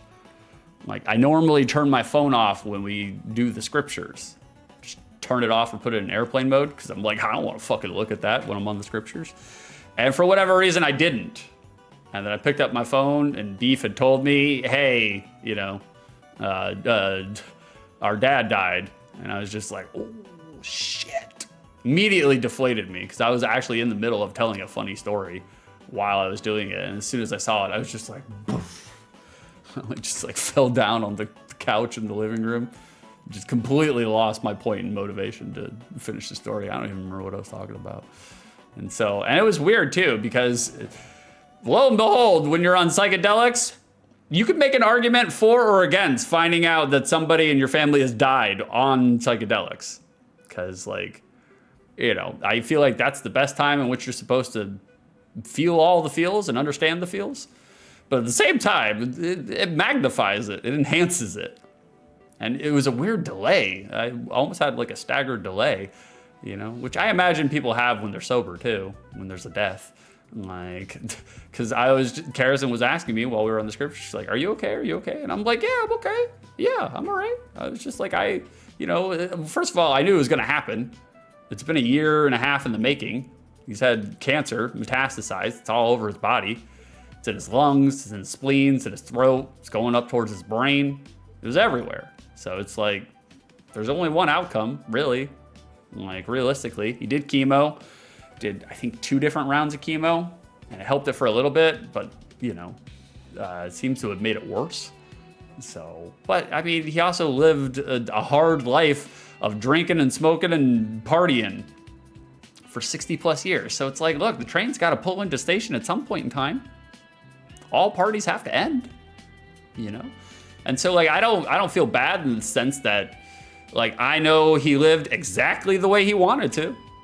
Like, there was no doubt in me, no doubt in my mind that, like, he lived exactly the way that he wanted to.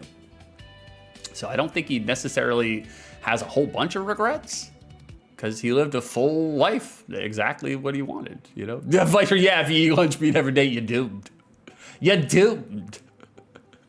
So, like, and I know him, we had some rough roundabout moments. Like, there was some resentment there. We didn't always get along. There was some complications in that relationship. And that was the hard part, I think, is that, like, when he died, like, because there was still a reservoir of resentment there that I hadn't squashed, and I don't think I could squash, because I had already tried and it just made things worse. And so I just gave up on trying to squash the resentment. And I was like, I'll just hold this inside of me and let it quietly distance me from them. Like, the regret I have is that on the other side of it, now that he's dead, and it's, by the way, it's not my biological father. It's my dad's husband. But my dad's husband, essentially, I've known him for 26 years. And so he raised me, give or take. Yeah, depending on the teenage years, I kind of raised myself. So I don't know, I'm just saying.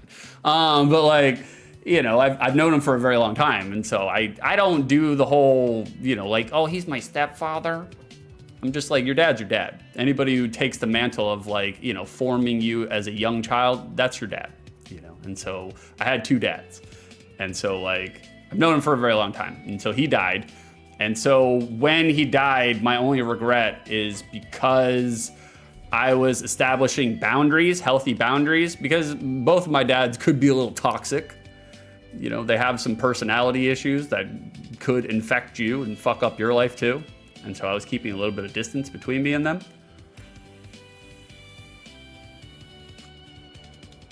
The regret I have is that I held on to the resentment and held on to things that made me feel distanced from them. And I felt justified in having that distance because, like I said, our relationship was complicated. Like, it wasn't always, sunshines and rainbows, but because I established those boundaries, we became kind of estranged, especially after the diagnosis. I would check up on him, periodically, but our relationship changed because of resentment and complications and anger and just, bad stuff. And the only regret that I have personally is the fact that towards the end, it's not like I didn't talk to him at all during his cancer treatment, because I was talking to him almost on a daily basis. But the last, month, it just got so depressing whether it's resentment and having to enforce your boundaries on your family. Because, like, look, you're supposed to love your family, but just because they're blood doesn't mean that they don't get fucking boundaries. Like, you know, you have blood, but they're a human being just like anybody else. And if a human being treats you like shit, you got to enforce boundaries. And so, but because of the last month, because of resentment and boundaries, and because of, it's just so depressing to call and talk and just hear somebody waste away. And, you know, they're literally dying before they die. Vicer knows all about this. And so it's like, I kind of stayed away and just focused on myself, which is what you're supposed to do. But my only regret now is that after them passing, I feel like the resentment and the boundaries that I had at the time, it seemed like good choices to make. And I'm not gonna say they were bad choices, because again, you have to install boundaries when you have complicated, depressive people in your life. Like, especially if they go out of their way to disrupt your life. But looking back at it now, the regret I have is, one, I didn't get a chance to say goodbye. And that's not true. I had a chance. I didn't take the chance because of resentment or anger or boundaries or whatever the case may be. And two, it's just now after the fact, I can recognize that the anger and the resentment and all that I had there, none of it fucking matters. Like, none of it mattered, you know? And so it's just like, after the fact, you know, now that he's no longer here, you know, like, in the back of my mind, I always had the thought process, sorry, we're getting so heavy here, guys. I always had the thought process in mind that, you know, well, later down the line, I'll smooth over the bad stuff, you know, I'll smooth over the resentment and squash the beef. And I never did. And so it's just like, it's a little rough. It makes me feel bad about myself, because at that point in time, I thought I was doing right. And maybe I was. It still can be a right. There is no ultimate right or wrong answer. Right or wrong is not a binary thing. Everything, the world is gray, including our fucking brains. So it's just like, everything's gray. But if I had to go back, I don't think I would have held so dear to pain and anger. And because, like, on the flip side of it, on the other end of it, like, you know, none of it matters. And now I can't go back and squash any of the resentment or anger that I had with him. It's not an option anymore. And so it's just like, that part kind of sucks. And that's one of the reasons I was like, I got to process this. I was just like, I know to a certain degree I'm beating myself up.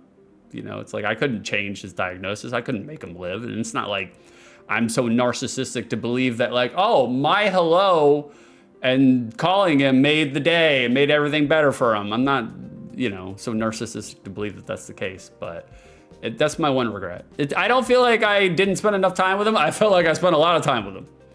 I felt like we got enough time, you know, but if I could go back, it's humbling, because you think you're doing right.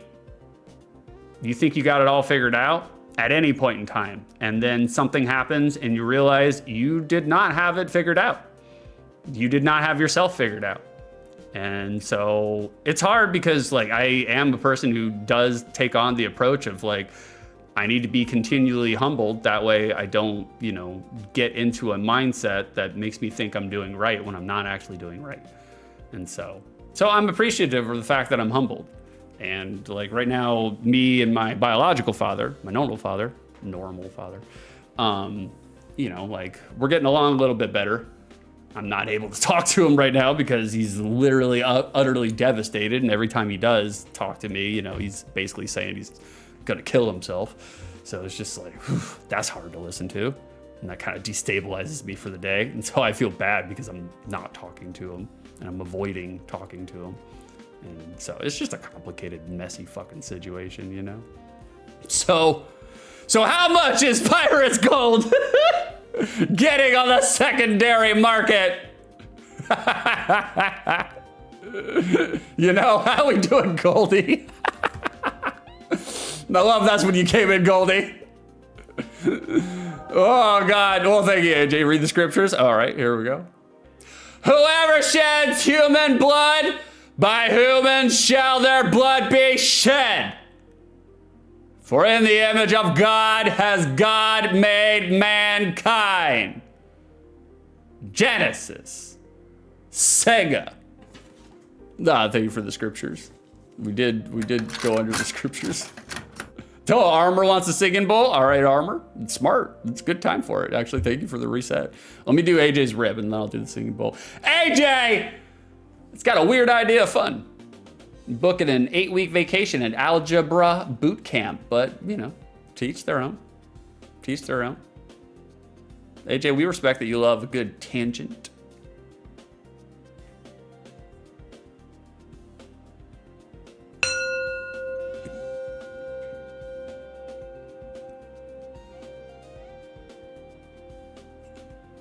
And we've reset. Thank you, Armor. Appreciate you. You guys were really showing me the support, dropping me messages, letting me know that you guys support me and you were thinking about me during my time. Well, I guess you just have to be prepared to die. Goldie! Goldie! How dare you, Golden! Come in here and subscribe and support me in my time of need. Absolute bastard, Golden. That's right, shout his ass out. Trounce him through the public square. Let everybody know he's playing the Legend of Heroes Trail Screw Daybreak 2. Let everybody know. Go follow Goldie. He's a fucking stud.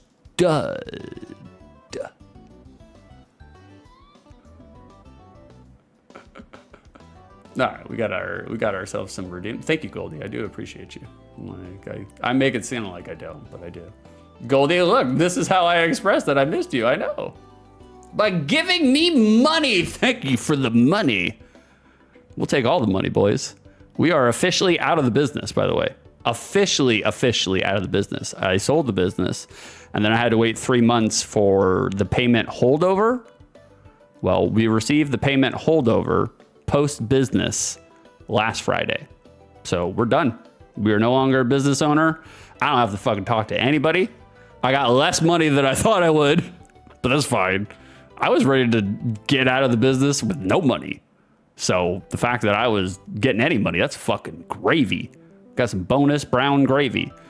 But they had originally told me it was going to be one number for the holdover 3 months later. And then let's just say a 5-figure sum turned into a 4-figure sum, which is fine. I don't care. It's like I wasn't really factoring that money in anywhere. So, you know.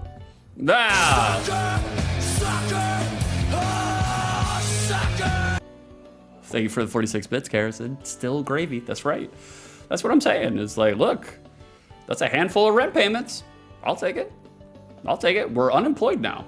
Now we are officially unemployed. We have no money coming in anywhere. None. We're on our own, boys. We started the adventure. And we're going to figure out where it goes. Maybe it can be productive. Maybe it will be something that's great. But if it's not, that's cool too. We'll figure out the next thing. All right, boys. I got to catch up. Let me do the secondary market. We're going to do the SDM. And then I'll catch up on your chat. I see you guys are blowing me up. Don't worry. I will circle back. I am a streamer that reads his chat vigorously. So you will be heard. I'll circle back around. Just give me 1 second. Boys, let's see how much milk. Chat demands milk. That's right. He needs some milk. We got some guesses in chat. I gotta scroll all the way up. We got some guesses. Thank you for the milk. Thank you for the wave of calcium. Vicer guessed 22 milks. Carrison guessed 64 milks. AJ guessed 80 milks. Armor guessed 46 milks. I believe that's it. I believe that's our guesses today. Let me scroll through. I want to make sure that I didn't 22 milks. Yeah, it's gonna be 22. That's what Vicer says. Hey, how we doing, Mark? Have y'all tried peppercorns? I certainly have. I think I have a tolerance to fucking peppercorns right now. Just like, oh God, I'm gonna have to start snorting it. Mark says 75,000 milks. Let's see. How much is Pirates, gold for the Sega Genesis getting on the secondary market? Okay, sizable, a moderate amount of milk. More than I thought. Loose. Pirates is going for about 43 bucks. 42 if you round down. Complete Sib instruction manual, box, and game. $72. $72. Brand spanking new, smothered and covered in the cellophane. We got $233. That's a lot of money. That's a lot of money for a Sega Genesis game. Graded, $5 more. Well, $6 more. Graded, $238. I'm just like, if you were paying $232 for a brand new copy, pay the extra $5 and get it graded. I'm just like, what the fuck? Might as well, you know? The box, $22. The manual, $34. It's like, holy shit. Yeah, that's right, Mark. $6 more. That's right. That's right. So our answer was $72. Who was closest without going over? I think I know who it was. I think I know who it was. Was it? It was Carrison! You're our winner today! Carrison was the closest without going over. She voted 64. So even when she flipped her usual number, she still wins. That's right, AJ. Rigged. The Nepo win again. Carrison, carve a tally into your arm. For you were today's victor on the secondary market. Good guess, baby. Good guess. I know it was a guess. Carrison, she don't involve herself in the research aspects. She ain't got no fucking time. So it was like she doesn't know what any of these prices are. She's a cash gamer, you know. Carrison, I will, like Into the Badlands, going dark. Thank you for participating, boys. I love it when you guys participate in the secondary market. You don't have to. I'll do it without you. But I do enjoy when you guys do it. Do. All right, boys, we're gonna do our last. Yeah, I know. I'm gonna circle back, AJ. I know. Keep me honest, though. Keep me honest, by all means. If you.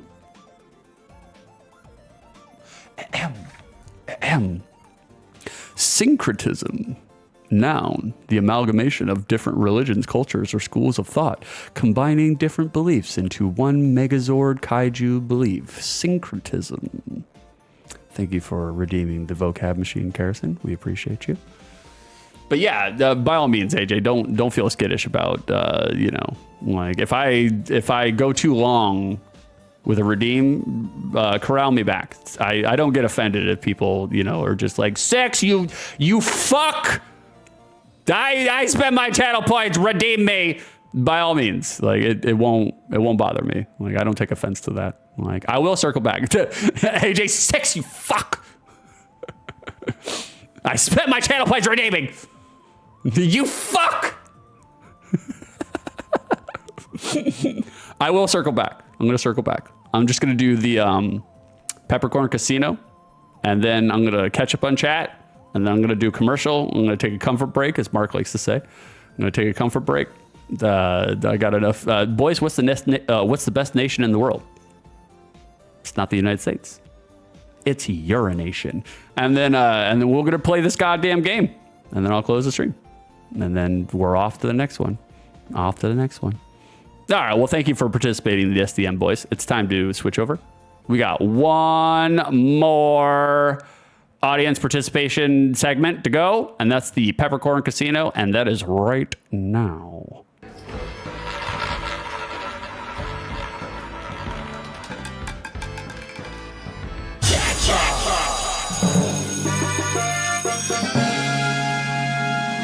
That's right, boys.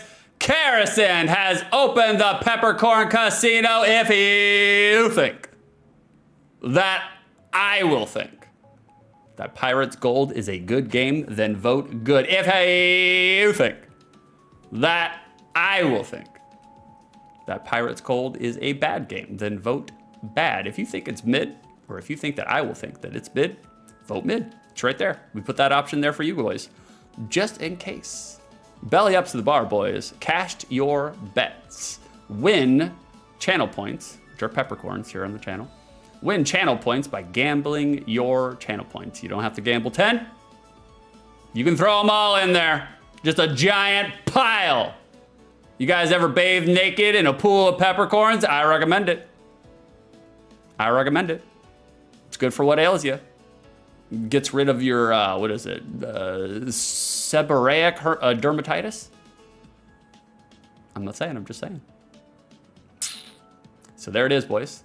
We'll let that prediction sit around so you guys can interact with it and push them all in and see if you can win some channel points. We are going to start instituting some redeems. I know I say that. I was in the process of starting to do it, and then I had a family member die. It was just like, yeah! It's like I can't get done. Every time I get to a point where I'm just like, all right, it's time to start knocking out some of our dreams. Something comes along and knocks out some of my dreams, you know? Just like, son of a bitch. Son of a bitch. But it's okay, boys. Because after this mountain, more mountains, you know? It don't end. It's all just a ride, boys. It's all just a ride. All right, boys, let me catch up on chat. You guys were patient, so I will catch up on chat. And then we will do some commercials. And then we'll play the game. Indeed, indeed. All right. AJ, I had to have one of the kitties euthanized this weekend. Oh, fuck, man. Was it just like genetic defects? Like they were born like hydrocephalic or something, you know? They just couldn't make it. I understand that, man. It fucking sucks. It's hard when they die young, though. Like, I think ultimately I'd rather them die young than, you know, have them get a taste of life and then be fucking snuffed out of existence. That seems worse. Vicer, yeah, it took like 2 days before I got out of shock and got into a grief mode where it happened to me. That's exactly, I think I was mentioning it. I told Karrison initially when the grief like really fucking weighed down on me, really beat me down. AJ Bloodclot, no, he's my mom's cat. He was about 14, 16. Oh, okay, so not a kitty. Well, a kitty, but not a kitten.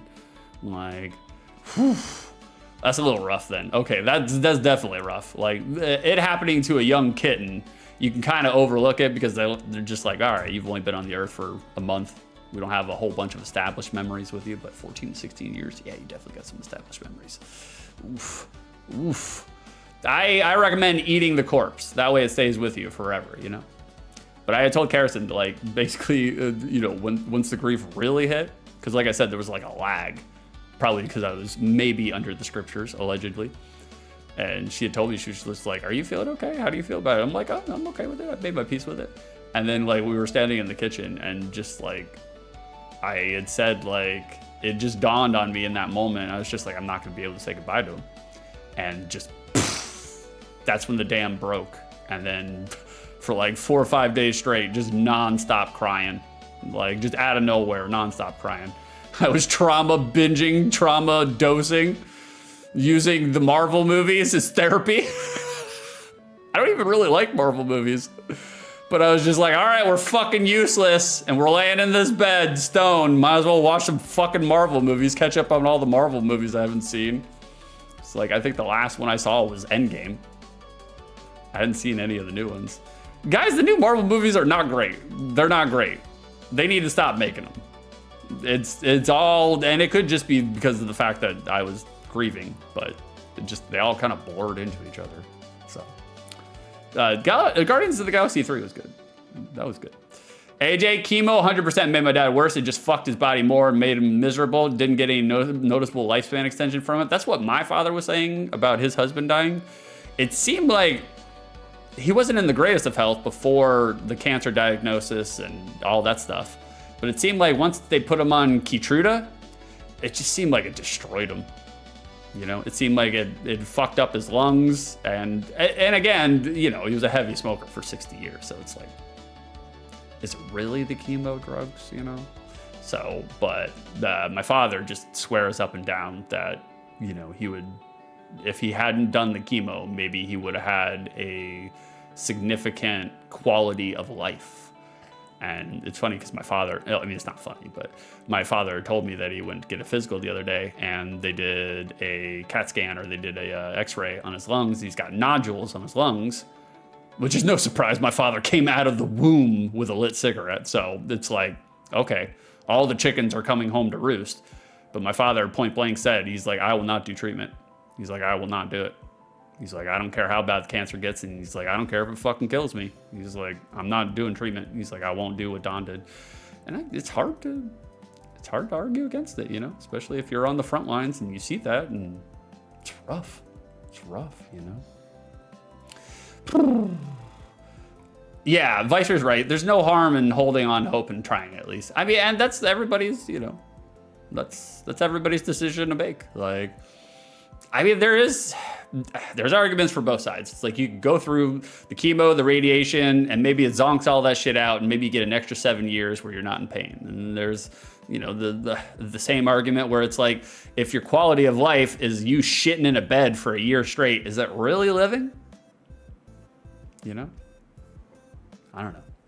I don't know if I would. I guess it would just depend on the kind of cancer and the kind of treatment. I don't know if I would do chemo or radiation. I've had a lot of clients on the routes who were just like, yeah, it fucking destroyed my life and killed my, you know, killed my dog or whatever. I'm just like, I know. I'm just like. Garrison quote number 33. I was on acid scanning pictures, allegedly. Allegedly. That had to be for my brother's birthday. I remember that one. AJ Devicer, they told him it was stage 4 and gave him 6 months to live, put him on chemo that made him vomit and unable to eat. He lived 5 months. There was no benefit to it. Yeah, I mean, that's the other part, is that it's rough because like the doctors, they're just making an estimated guess based on data and factors and patterns and, you know, the efficacy rates of the medication. So nobody really knows. Nobody really knows. You know, nobody knows. Like, Armor's the type of weirdo that doesn't mind when closed captions lag behind TV show dialogue. I knew it, Armor. I could tell right away. I was like, he's one of those. I can't stand it when the captions lag. Like usually if it's like a live feed or something. Oh God, can't stand it. It's not for me. It's not for me. Cannot do it. Mm-mm. And it's mostly I watch captions because like my left ear, like I'm pretty much deaf in my left ear, so I can't hear anything out of it. For the most part. Harrison loves that fact about me. And so I have to read in order to hear shit. So Vicer, don't sweat the small stuff. Yeah. No, I only sweat the small stuff. I sweat the small sweat on the small stuff, if you know what I'm saying. Micro penis. Thank you, Goldie, for welcoming me back. I appreciate it. I am back. You will see me stream more this week too. I'll talk about that a little bit later. You guys are cashing on your peppercorns. I appreciate it. By all means, like without a doubt. Vicer asks a question. Is it normal if one boob is a little larger than the other? Yep, sure is. You're supposed to have asymmetric breasts. Porno has destroyed the minds of young men into thinking that women need to have perfect symmetrical stripper boobs. They do not. Me personally, I'm kind of against it. Like I find it repulsive. No different in the same regard that like I look at a Playboy magazine. And well, first of all, I don't like Playboy magazines anymore. I'm just like, that's a Sears catalog for me. But like, you look at it and so airbrushed and perfect that it's not realistic. It's disgusting, you know? Doesn't really look like a woman. Looks like a product of a woman made to resemble a woman. It's gross. I don't like it. So yes, totally normal to have one boob a little larger than the other, without a doubt. Embrace the asymmetry. Vicer, when I saw Six in Banter, I knew he was having a hard time. I was having a real hard time that morning. Woke up at 4 o'clock in the morning, for whatever reason, I have no idea, and woke up crying, just in a bad place all the way around. And I couldn't get back to sleep, and I just looked at my Discord, and I saw the boys were hanging out in Banter over on Vicer's Discord, and I was just like, all right, let me do it. I'll hang out with them. I was like, I'm not gonna turn my microphone on because I'm crying. But I will type to them and chat, and they were great and jovial and hilarious. And I was just like, y'all are hanging out at 4 o'clock in the morning and you're this awake?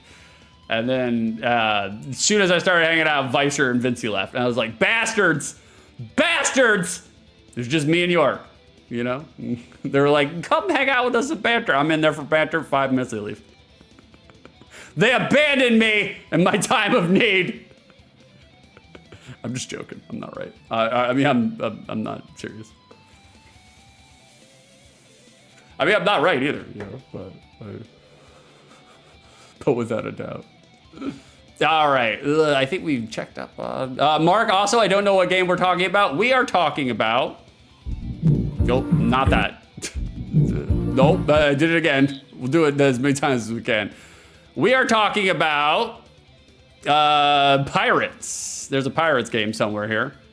Oh, shit. Did I? Yeah, I didn't do it the right way. That's why. Okay. We're talking about this game. We're talking about Pirates! Gold. The old computer game got ported to the Sega Genesis. I want to see if it holds up. I mean, I've never played the computer game, so I'm going to, we'll find out. We'll find out. Like, Carrison, ooh, wow, I thought AJ had it. AJ had what? Oh, the SCM. He did not. He did not. Nope. No, he did not.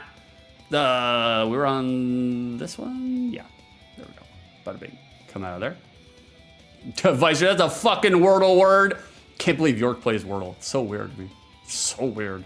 I was like, that's a white girl thing. Why is he playing Wordle? So strange. Like, Vicer is excited to see the video game that is Pirates Gold. We're 2 hours in, so we'll get there at some point, I guess, Like, AJ, I also stopped around Endgame. Yeah, man, Endgame was good. I liked Endgame. It was good, but I was at that point, I was like, boys, we have the overstimulated clitoris when it comes to Marvel movies, all right? Too much of a good thing is a bad thing. Can't handle it. Can't handle it. Thank you for reminding everybody. If you guys are accruing your channel points, you can redeem your channel points down there in the channel point redeems for any video game, Super Nintendo, Sega Genesis, and Nintendo that you want to see me do coverage on.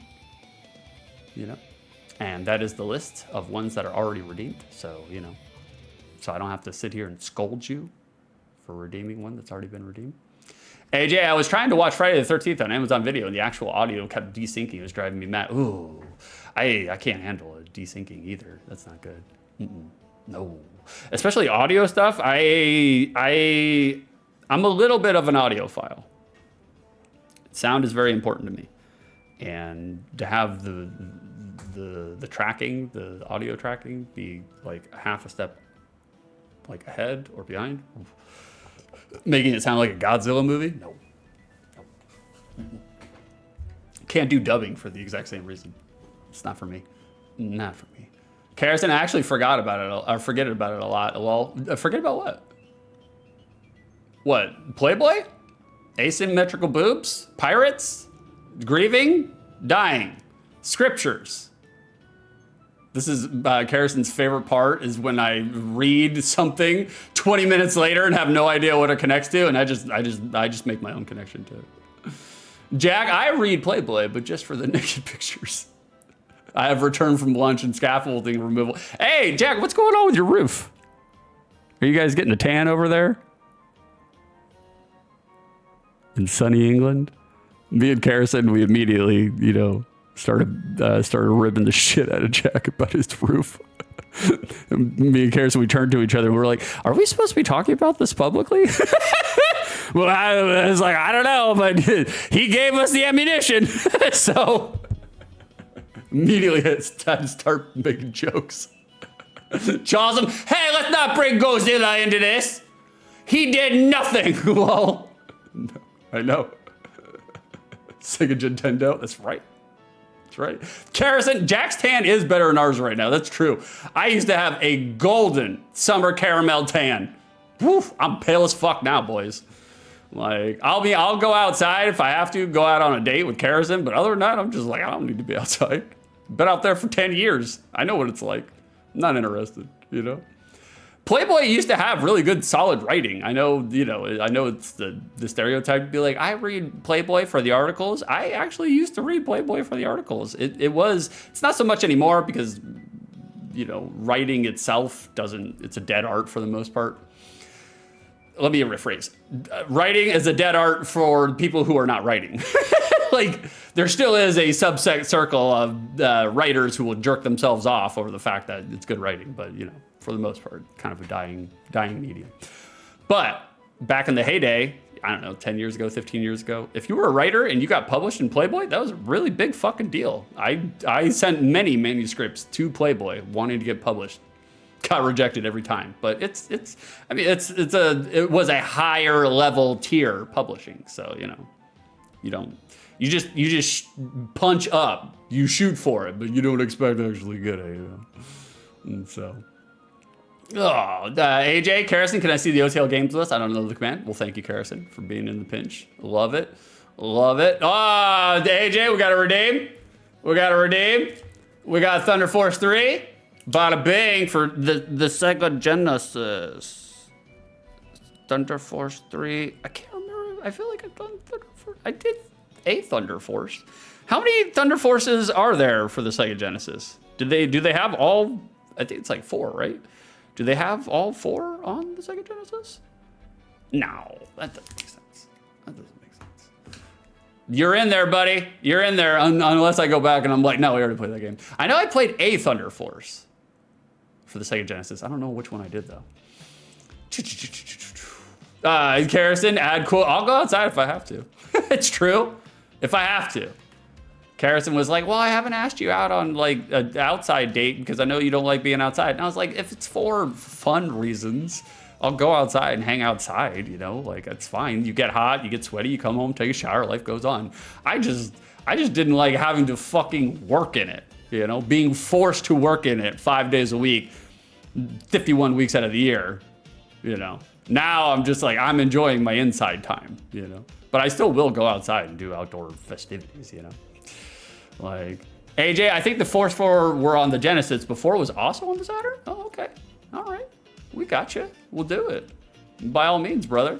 Like, I enjoyed it. I mean, the soundtrack fucked hard. I was just like, wow. Like, there was one song, there was my graphic artist, Tonio, like his favorite song, one of his favorite OSTs. And he mentioned it during that stream. And he had told me, he's like, this sounds exactly like Sagat's music from Street Fighter. And he's right. Sounded exactly like it. It was great. Vicer, wow, he's grieving. You won't ask him out on a date? I know. Carrison. No, she's not obligated to. First of all, she was smart because I've already tried to tell this story multiple times. I had told Carrison, I was like, 2 days. My grieving gets 2 days. And then we're rubbing some dirt on it and getting back to work. And that did not work out that way. I was too distraught. I was like, all right, we're not gonna set a timeline on this. We're just gonna let it, like a fever, let it run its course. And when it's time for me to come back, it'll be time. And I'll come back when when it's ready. And today's the day. So, you know.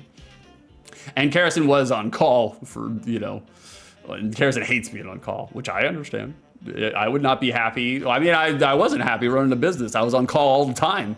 Like, if I'd come home, get real stoned, and 6:30, a client calls me, I gotta go out and fucking see what the fuck's going on. You know, I hated it, so I understand. I empathize with the feeling. It doesn't feel like you're safe. You know, you come home, you're not safe.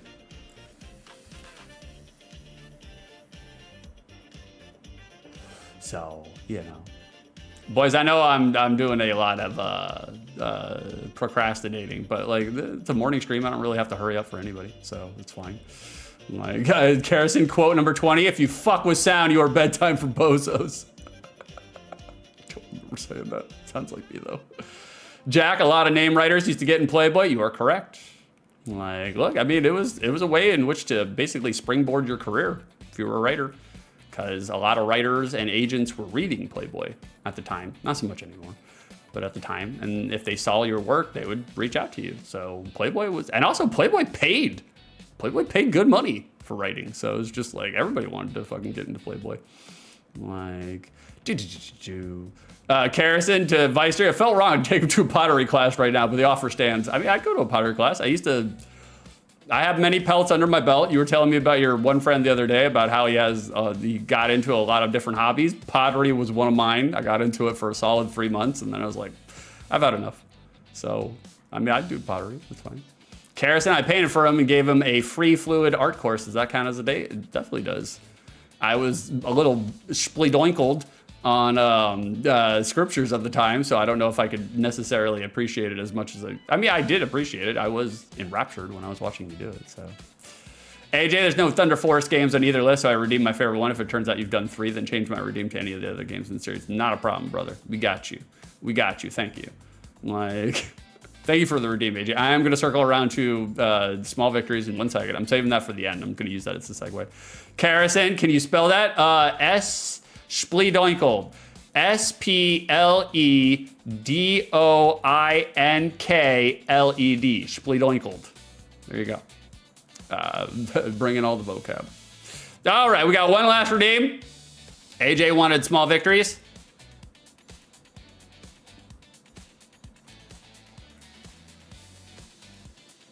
It might be 2. I've always spelled it with 1. But it sounds like a Wordle word to me. It does. I've always spelled it with 1, but maybe it's 2. I don't really know, like noted. AJ redeemed small victories. For those that are unaware, the small victories redeem down in the redeem section. It's basically, we're gonna snooze that.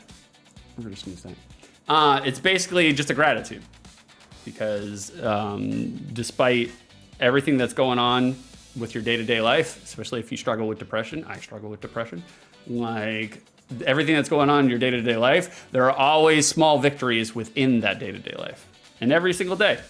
Like, and sometimes it's just like, look, I was morbidly depressed at different points in the last week. And some days my small victory was just getting up and taking a shower and brushing my teeth. Because when you feel depressed to the point where you feel like you're underwater and you can't do anything, that's a fucking victory to take care of yourself. So, but my small victory is easy. It's sitting with you chums this morning, streaming, coming back to streaming. I was a little nervous about it yesterday because I woke up and I felt like I was in a good mood and I was like, I'm tired of, my father that died. Thank you for the dogs, Armor. We appreciate you. Tip the cap. My father that had died, like, I know him. He was a creative force. Like, he liked creative things. Like, he liked the arts. So, like, the last thing he would want me to do is to stop being creative and stop doing what I do for him. The dead don't want that. And to be honest with you, the dead are in a better fucking place. It's the living that have to struggle. So, he's no longer suffering anymore. He's in a better place now. Even if that better place is not, I don't believe in the afterlife, but even if that better place is just him, silver surfering through the void, it's better than us living folk. So, he would want me to put back together my life, and me deciding to get up this morning and stream with you cats, that's my small victory. Is I wasn't sure if I was ready to stream yet, but I was like, we're gonna try, see how it goes. I'm a little, I'm not as I'm still loud. I'm maybe not as boisterous and loud as I normally am, but that's okay. We can ease into it, It's still early morning. You guys don't need me screaming in your ear, Visor, I mean, you're doing all right today, bro. Yeah, all things considered, Thank you, Visor. I appreciate the support, of course. Look, you can't grieve forever, all right? Like, all moments in time are temporary, good or bad. You just got to get to the next moment. Like, that being said, we have gotten to the next moment. I'm sorry we filibustered about grief. I know it was going to come up at some point in time. I just wasn't sure when. And so I was like, all right, if it comes up, we're going to talk about it. Not a big deal. We're adults here. We can handle some bummerish talk. And look, none of it's bummerish. It's a fact of life. It happens, I'm sad over my dad, because he's really fucked up over it, which is understandable. If you're with someone for 26 years, yeah, you're going to grieve for them, And so, like, I'm sad for that, but he's in my father that died, he's in a better place now. He doesn't have to suffer anymore, And so I did give him a lot of marijuana right before I left to move, and I was just like, fuck, I shouldn't save that marijuana. So, but I was trying to, trying to be the good son.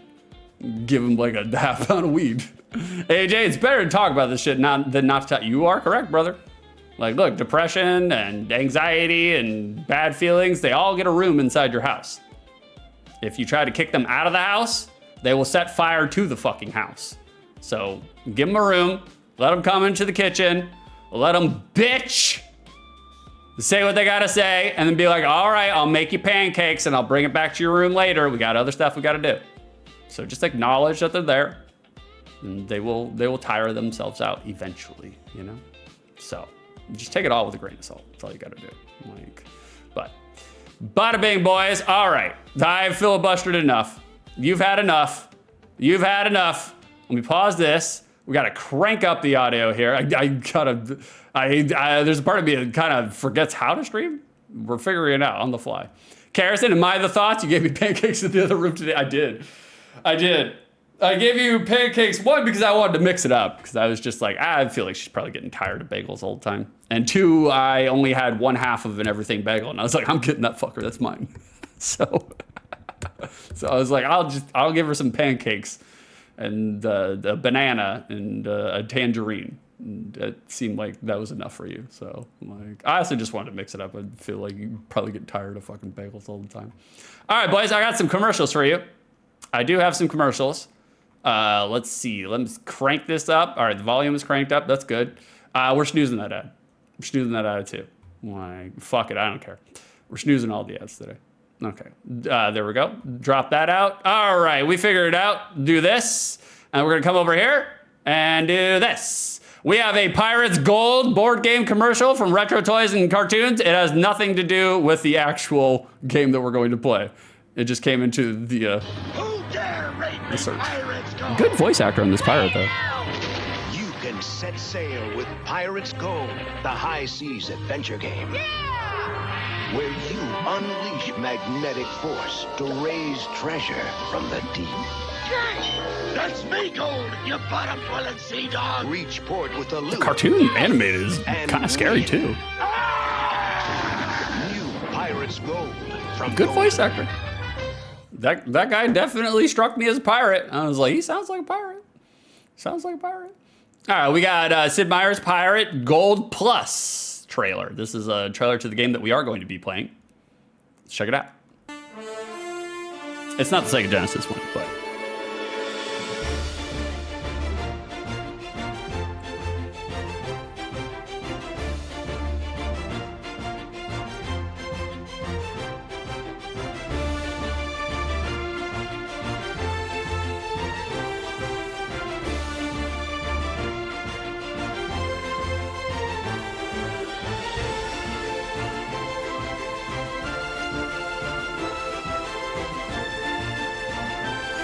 I like how they're showing like a bunch of still static images, except for the ship.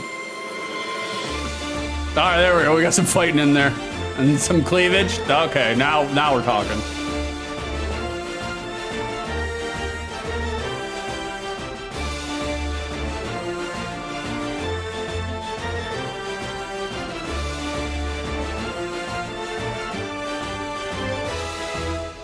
Alrighty.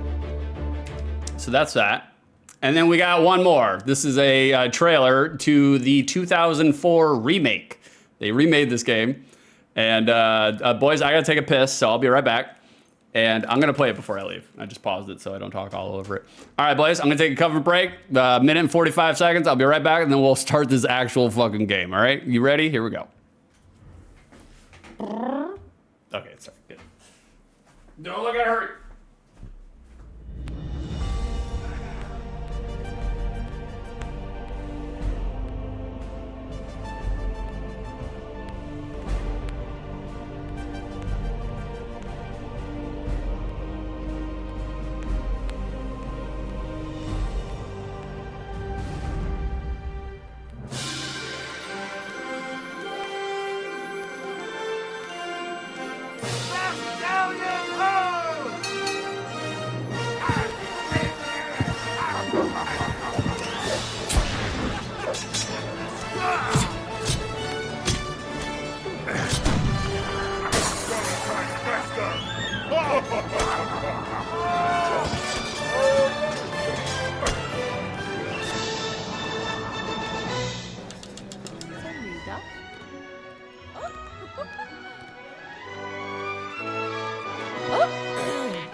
I love pirates, but only in video games and movies, and not in real life. You want to pillage, steal, sexually exploit disabled people. Ever since I was a wee lad and played the Pirates of the Caribbean Lego game on my DS, then watched the movies, I have wanted to be a pirate. The only way to live out we're my doing dreams Assassin's nowadays Creed is either piratry. to I move didn't, to Florida or play pirate video what is games. this? And there is one game that rises above the rest. Sid Meier's No, Pirates.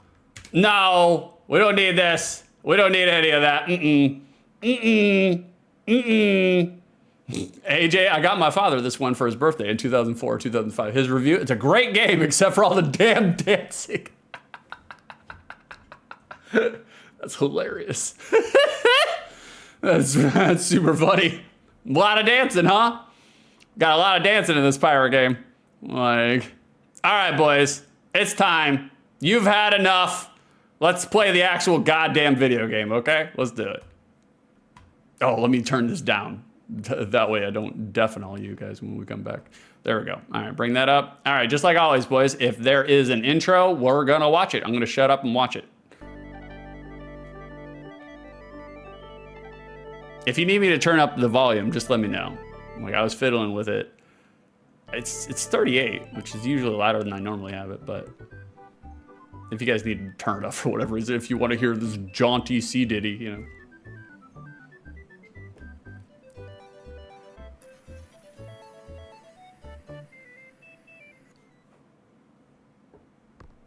Looks like we do not get an intro. Looks like it's straight to the demo.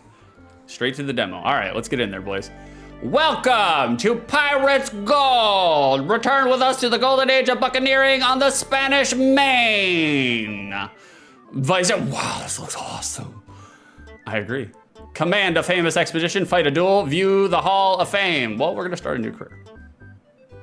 Frederick Dingo, 75 milks. It was close to 75 milks, right? Historical period, nationality. Okay, the Buccaneer heroes. Can we change this? Okay, we can. Okay, 1640, war for profit. Sounds pretty good. Sounds pretty good. Merchants and smugglers. I like merchants and smugglers too. Silver Empire, Pirate Sunset. Who the fuck wants Pirate Sunset? Nah, no. War for profit. War for profit, just like America. Nationality, English adventurer, French privateer. I am French. Dutch trainer, Spanish renegade. We'll give it to the Brits. We'll be proper and distinguished. Family name, Sydney.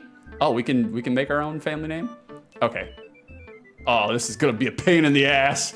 I wish they had done this a little bit differently. Gonna have to scroll through every single one. Oh, okay. All right.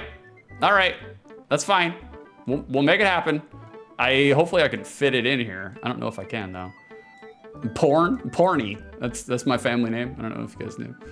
That's there it is. Are we gonna have? Oh yeah, we gotta have enough. Okay, cool. We have enough, boys. Nice. Oh shit. How do I get that back? Okay, there we go. That's right. We're the poor champs. Like, oh, Fruity Dango. That's right. Freddy's also on a hiatus. He too is mourning. The upper left quadrant of his rutabaga garden didn't make it through the heat wave that went through the UK. Freddy goes out into his yard, into his garden every morning. One singular tear. And then he moves on with his life. Difficulty level, apprentice, journeyman, adventurer, swashbuckler. I will keep it journeyman, normal, I guess, you know? AJ, he's mourning all those poor bookcases. He ain't mourning them. He's the one who destroys them. Special ability, skill at fencing, skill at navigation, skill at gunnery, wit and charm. I feel like that's me. Skill at medicine, skill at fencing. We'll do wit and charm. That feels like me. That feels like me. Set off for an adventure. Wit and charm. Oh, that looks like me. Can you complete the 10 pirate quests and become the greatest pirate who ever lived? I think so. Your story begins. Okay. You are a young pirate. Recent voyages have been unlucky, so you decide to duel the old captain for command of the ship. As one does. As one does. Is that the old captain? Or is that me? Oh, shit, we're in it. Oh, okay. They're starting us off right from the beginning. Oh, Lord, this combat's not great. It's not good. Oh, it's so... well, that was easy, though. That was easy. Victorious, you are the new leader of the Tampa Bay Buccaneers. Well, thank you. Freddy Dingo, it's true. I'll send you a picture of my rutabaga patch Baron. Freddy, this is a family stream. We don't need to see your Baron rutabaga patch. You fight like a dairy farmer. Vicer, that captain sucked. Yeah, he did. He decided to, you know, he deserved to be taken out. Okay, we're moving around. Barbados. It's funny. One of my old clients, like, she was from the Barbados, and she used to always be like, "Nah, babies, we island girl, we Barbados." I was like, all right. All right, we got a merchant. We got gold. We could sugar. Wait, how much gold? Gold. We have 4,000. Okay, that works. Like armor, sir, button up that shirt. For real, being a little too lewd and lascivious here. Can we wait? Okay, that's how we switch it over for whatever reason. Yeah, well, goods. We need all the goods. This is 62 thirds. We got all the goods here. You know, I don't know what on. It sounds good. Yeah, continue. Can we not? Did I get him? Oh, no, I didn't want to go back in here. Get out of here. Get out of here. Did I get him? Oh, okay. This is our menu. Personal status. I needed to see my personal status, guys. Porcham. We're 25. We're single. Our health is good. We don't have a lot of gold. Did I just spend all my fucking gold? Okay. None of that matters. Okay. 10 great pirate quests. Okay. Crew status. Do I have a crew? Do I have one yet? Yeah, I do. 29. Okay, they have. Why do I only have 200 gold, but the crew has 2,900 gold? We have the bark. The ship is the bark. We have 40 crew members. They're good. They'll be fine. Throw a cabin boy on them. They'll be all right. You know, and keep the morale up. It's like that's the horrible part. I was researching about pirates, and basically, you know, they in order to keep the morale up on ship, they would make sure to have a cabin boy that they could molest. It's like, okay. Can we go in here? There we go. There we go. Cares it? At least they're happy. No scurvy yet. The tavern keeper listens with interest as you describe your promising plans. Does he? Look at that promising sea dog, Mr. Porcham. Our rowdy group of 30 men asked to join your group. Do you, sign them up. Come on in, boys. The water's warm. A traveler from Petit Golive offers to sell you information for 90 gold. Well, yeah. Petit Golive, French, struggling. 70 soldiers, 300 citizens, 2,000 gold. Okay, it's cool. I mean, I like this so far. We've got a lot of interaction here.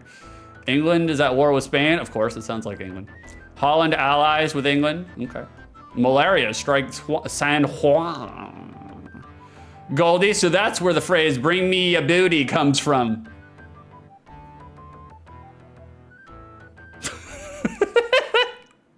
It's unfortunate. You're not gonna hear about that shit in the Disney movie.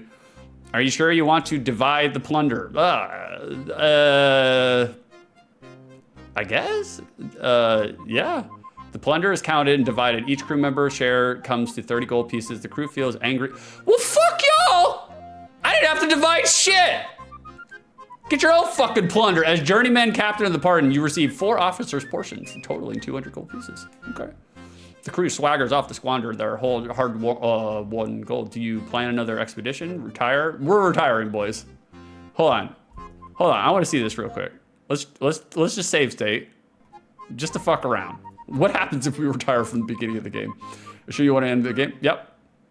We did it, boys! We beat the game!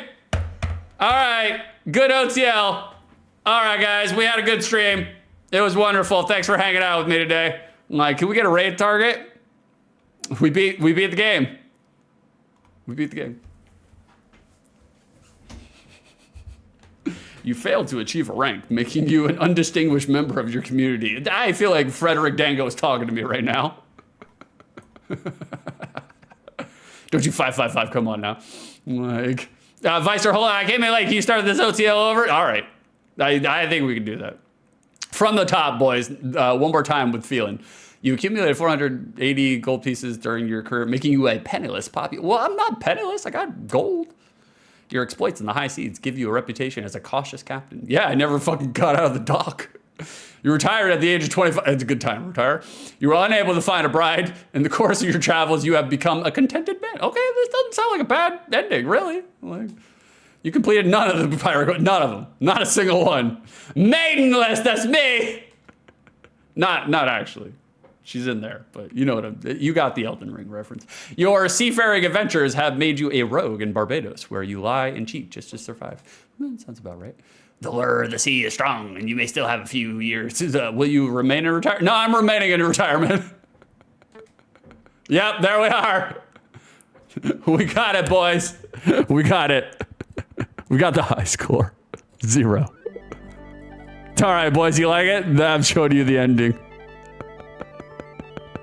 Mark, it was rated R because of all the bounty. Marcus.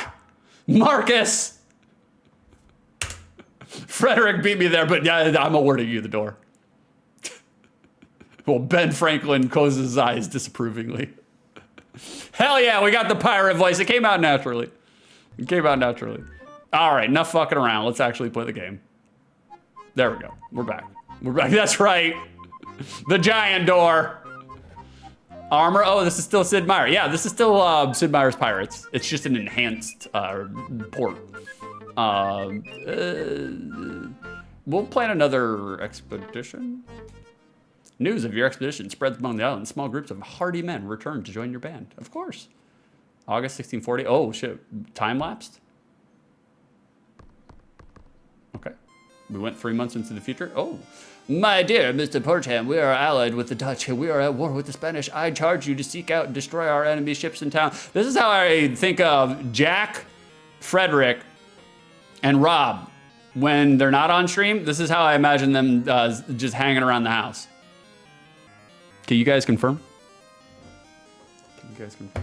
Harrison wants me to change seated position. Okay. You guys can see my beautiful green fucking boy shorts. Neon green boy shorts. We're all about fashion here.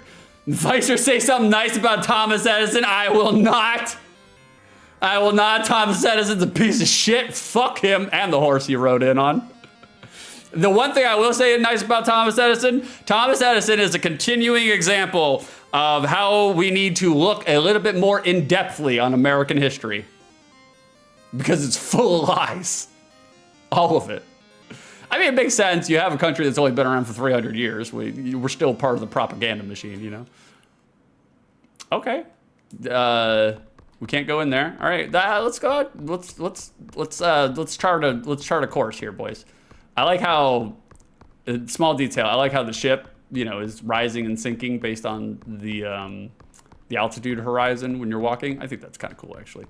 Can we go here? Where does this go to?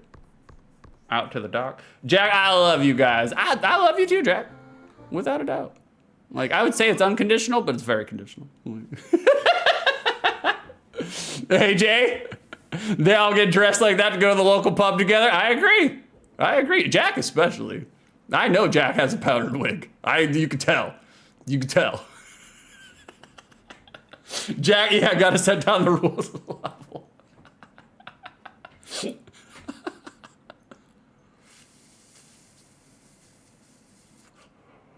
Oh, Jack, I may have a stick-on beauty spot or two.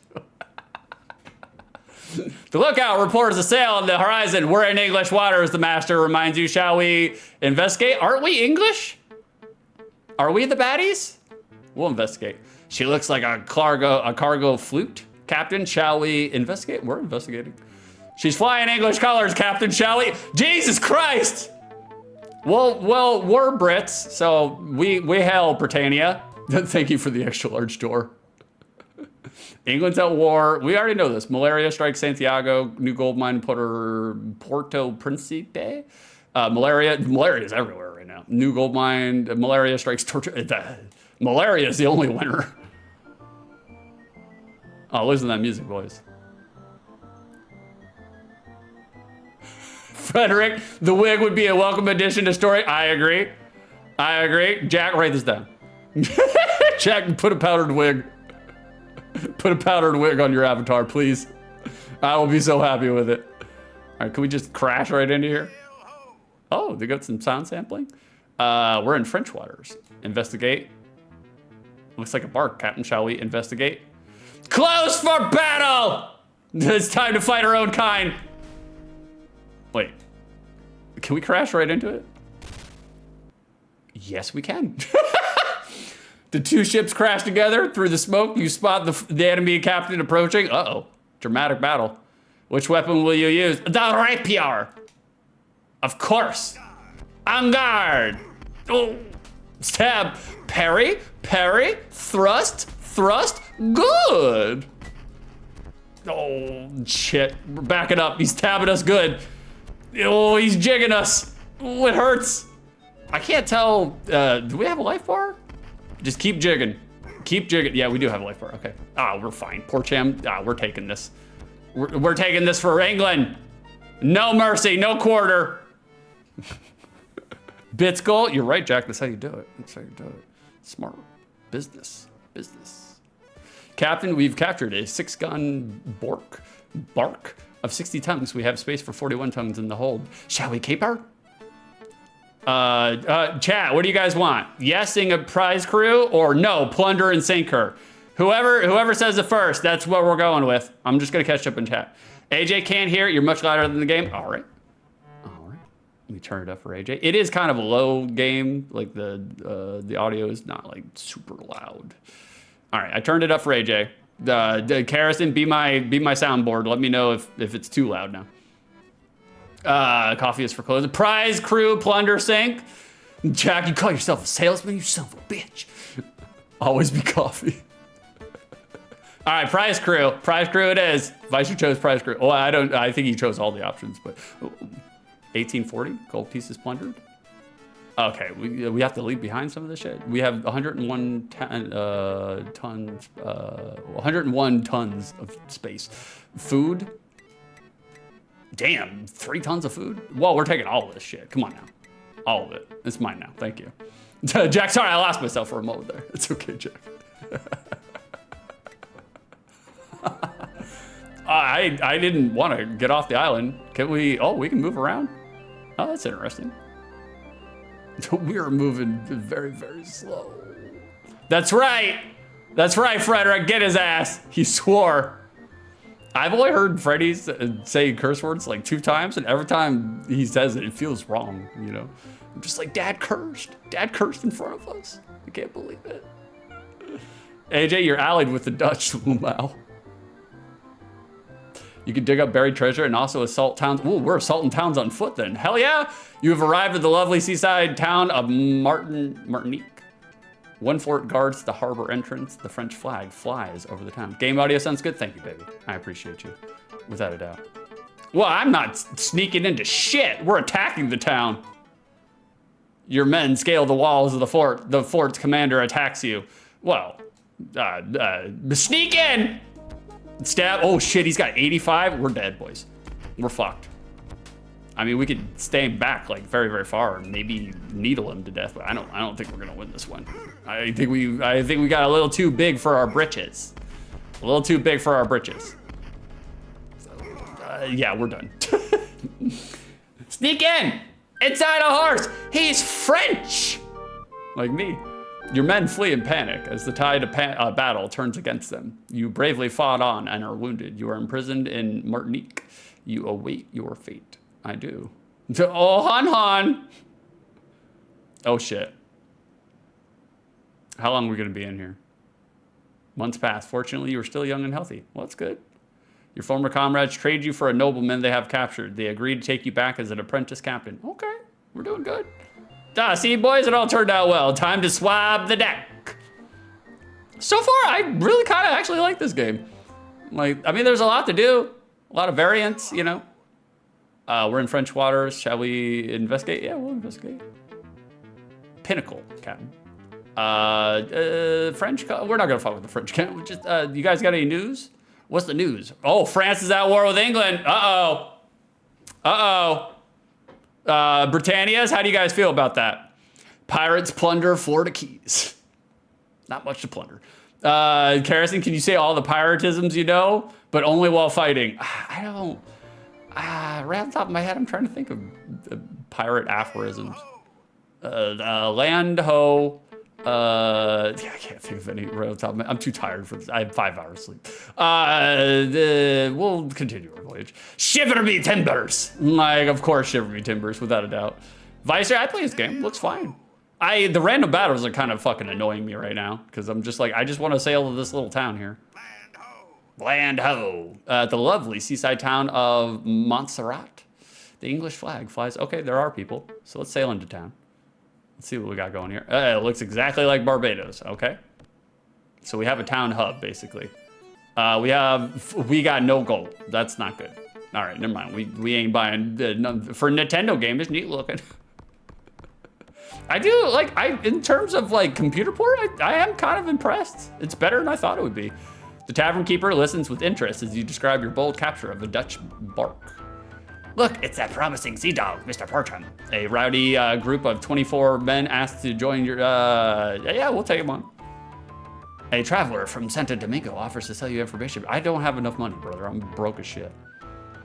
A scruffy pirate offers to sell you part of an old treasure map. I don't have the money.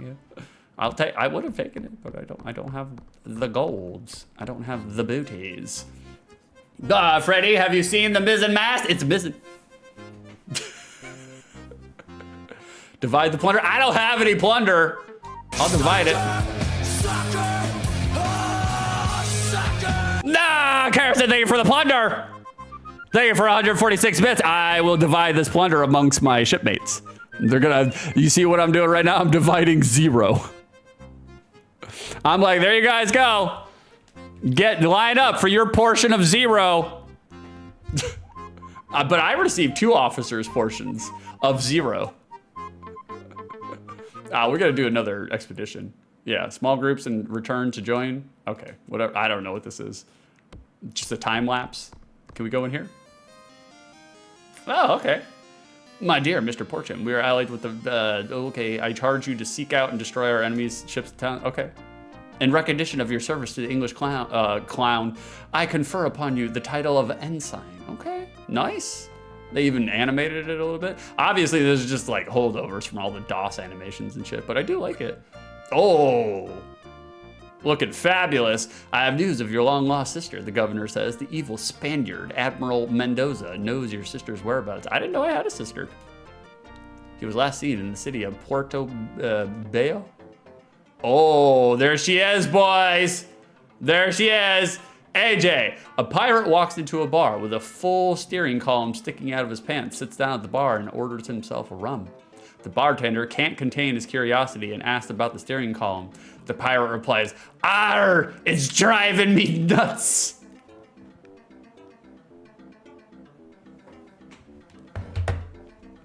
AJ, have I awarded you a door? Have I awarded you a door already? I'm not sure. Put a 3 in there after, just in case. I'm not sure if I did, but if I didn't,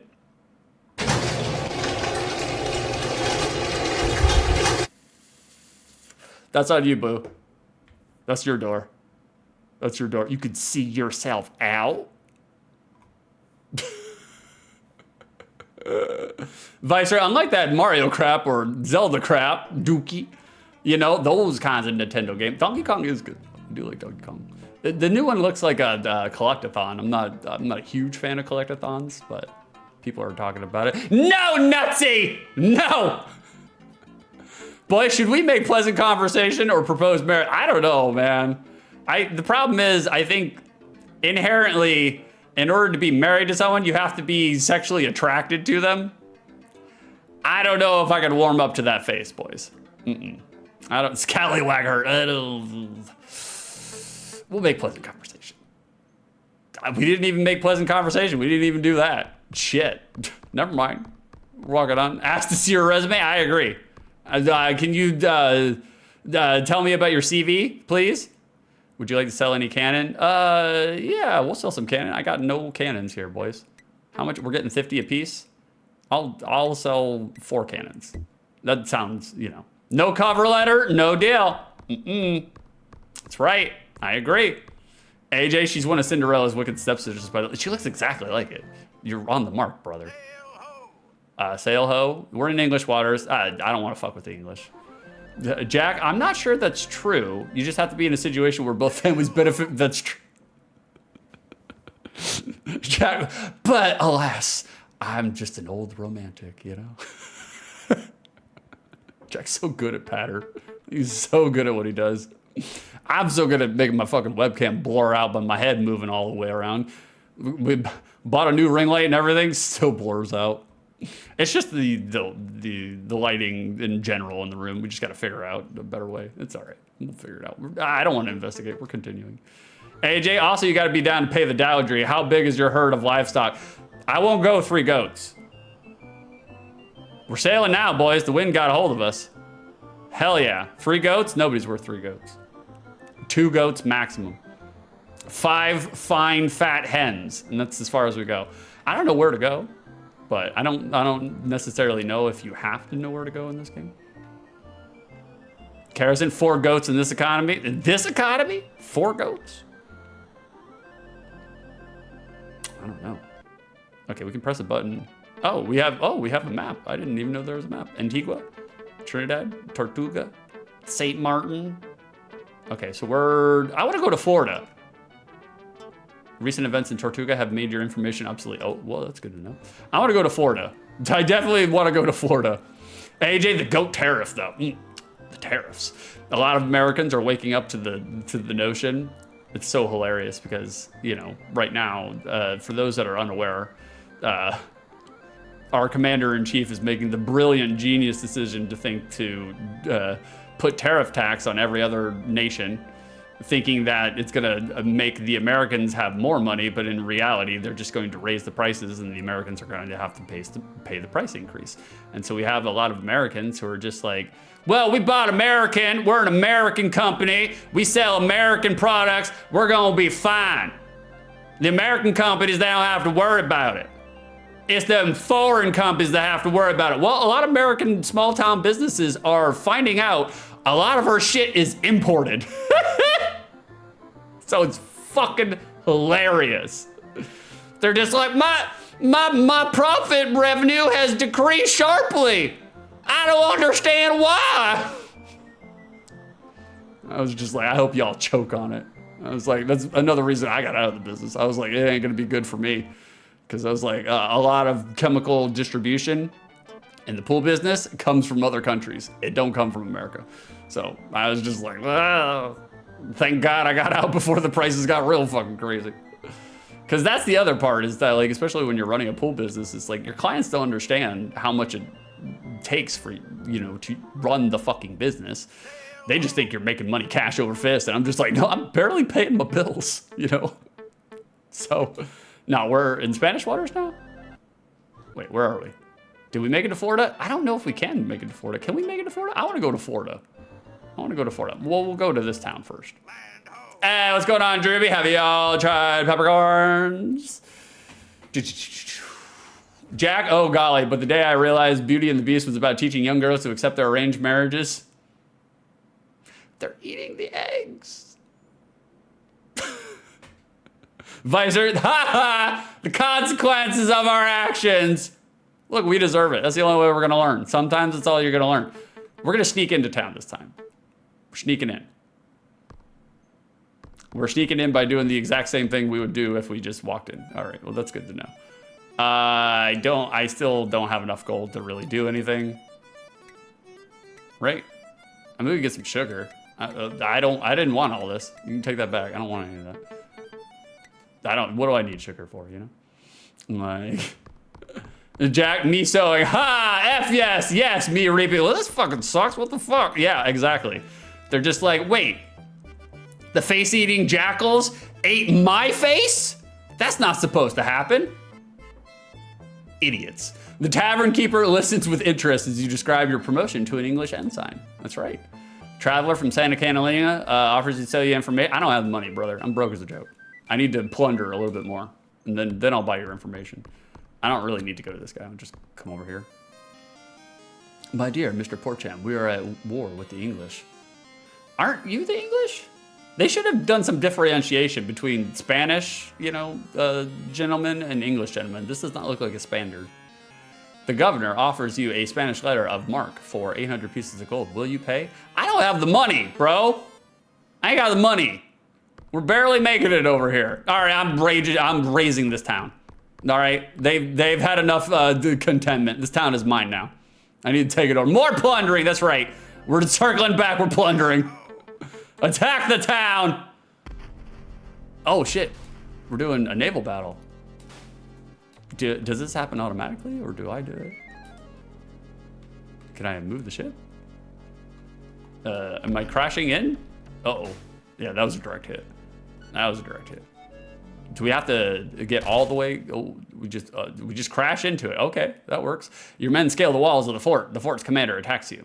Rapier? Rapier? I did read, 25. Well, maybe we just gotta keep some distance. Just keep some distance. Spanish captain? Oh, look at those pokes, boys. That's right, Street Fighter done me well. Throw out your normals. Poke, poke. Is it taking life each time? Oh shit, we might not be able to make it, boys. Oh shit. Can I block? Is there anything? Okay. It looks like kind of like almost Tekken controls. Oh, you surrender? Okay, nice. The garrison flees the once proud town of St. Augustine is at your mercy. Your crew begins to round up gold and valuables. Well, hell yeah, boys. Hell yeah. AJ, you need to go sing some Frenchies and Spaniards. You can strafe the town and cannon it to reduce their men before closing. Oh, no shit. I was pressing buttons, but it wasn't fucking doing anything. So it could have just been me. It's probably me. User error. The town has had the warning of your approach. Most of their gold has been hidden away. Viters, that's 6-inch beef. No way. Because me nor Beef can grow any facial hair to save our lives. Beef's facial hair is somehow even more embarrassing than mine. Right now, I got a little bit of scruff, and it looks okay. Like, I can make the scruff look okay. Except for Harrison, she has to kiss it, and she hates it. I don't blame her. She's getting impaled by my upper lip hair. Beef, however, literally looks like you put a glue stick, you got a bunch of pubes, put a glue stick on a fucking dodgeball, and then someone ramped it directly into your face. Beef's fucking facial hair is terrible. Worst. We didn't get any gold to plunder? What the fuck? Where's all your guys' gold? Can we take all this? Oh yeah, we can. Oh yeah, we can. Yeah, we can. Load them up, boys. Load them up. That's fine. We don't have a lot of room on this boat, but we're taking it. It's mine now. Thank you. I fought for this. Oh, we have food too? Maybe we don't need as much sugar, you know? I feel like we got a good amount of sugar. Like, I'm on a diet, guys. I'm on a diet. Ooh, excuse me. Ahem. Ahem. Epistasis. Noun. Non-allele genes suppressing each other through interaction. Also, epistasis is known as the scum on the surface of 3-day-old piss. True story. True story. It's called epistasis. You also took the fine jewelry I gave you. The jewelry made of my gold and silver. And you made for yourself male idols and engaged in prostitution with them. Ezekiel. Bible, not for male prostitutes, which I feel like is rather indiscriminatory. I feel like male prostitutes deserve, you know, a wink and a tip of the cap too, you know. AJ, that sounds what your pirates are doing. Yeah, it's true. How we doing, Cake? How we doing, Kakasune? Good morning, Kakasune. Have you all tried peppercorns? That's right, Garmer.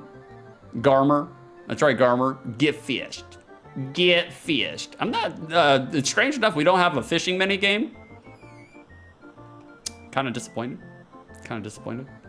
I was expecting a fishing mini game. I did not get one. How we doing, Cake? Hi, Six. Welcome back. Thank you, Cake. I appreciate you. I appreciate you, Cake. No fishing.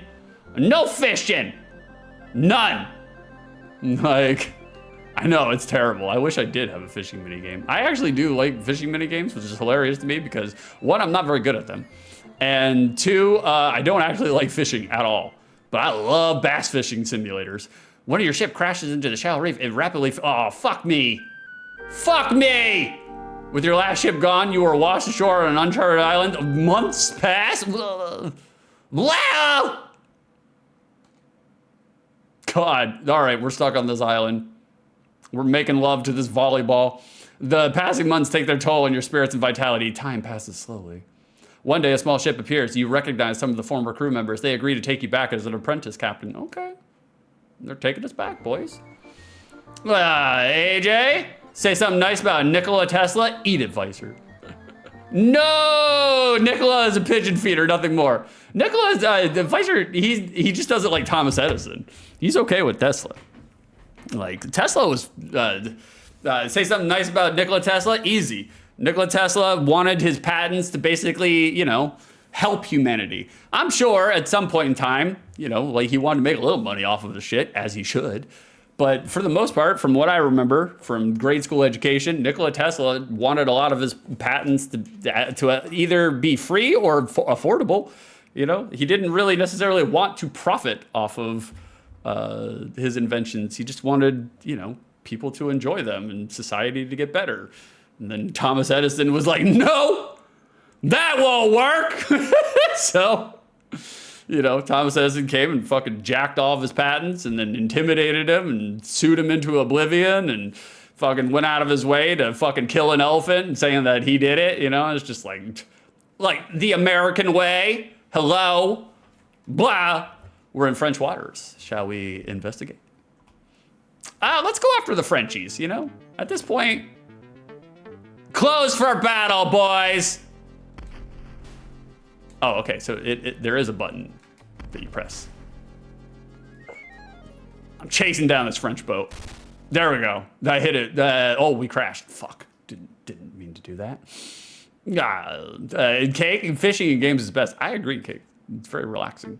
Let's try the longsword. I read online the rapier is the best weapon to use, but I kind of want to, let's see a one-handed greatsword, you know? It looks exactly like a rapier. I don't know what I expected. All right, we're going low. We're going low. He's going high. We're going low. We're doing mid. Tekken taught me. All my Tekken training, captured. We're too good, guys. We're too good. Captain, we've captured a 4-gun pinnacle, or pinnace? Pinnace? I don't know how to say that. 20 tons. We have space for 41 tons in the hold. Shall we keep her? You guys want to plunder? Let's plunder and sink her, right? We did the prize crew last time. Let's plunder and sink this fucking thing. There it is. Hell yeah! We got some money again. Jesus Christ, we need some fucking money.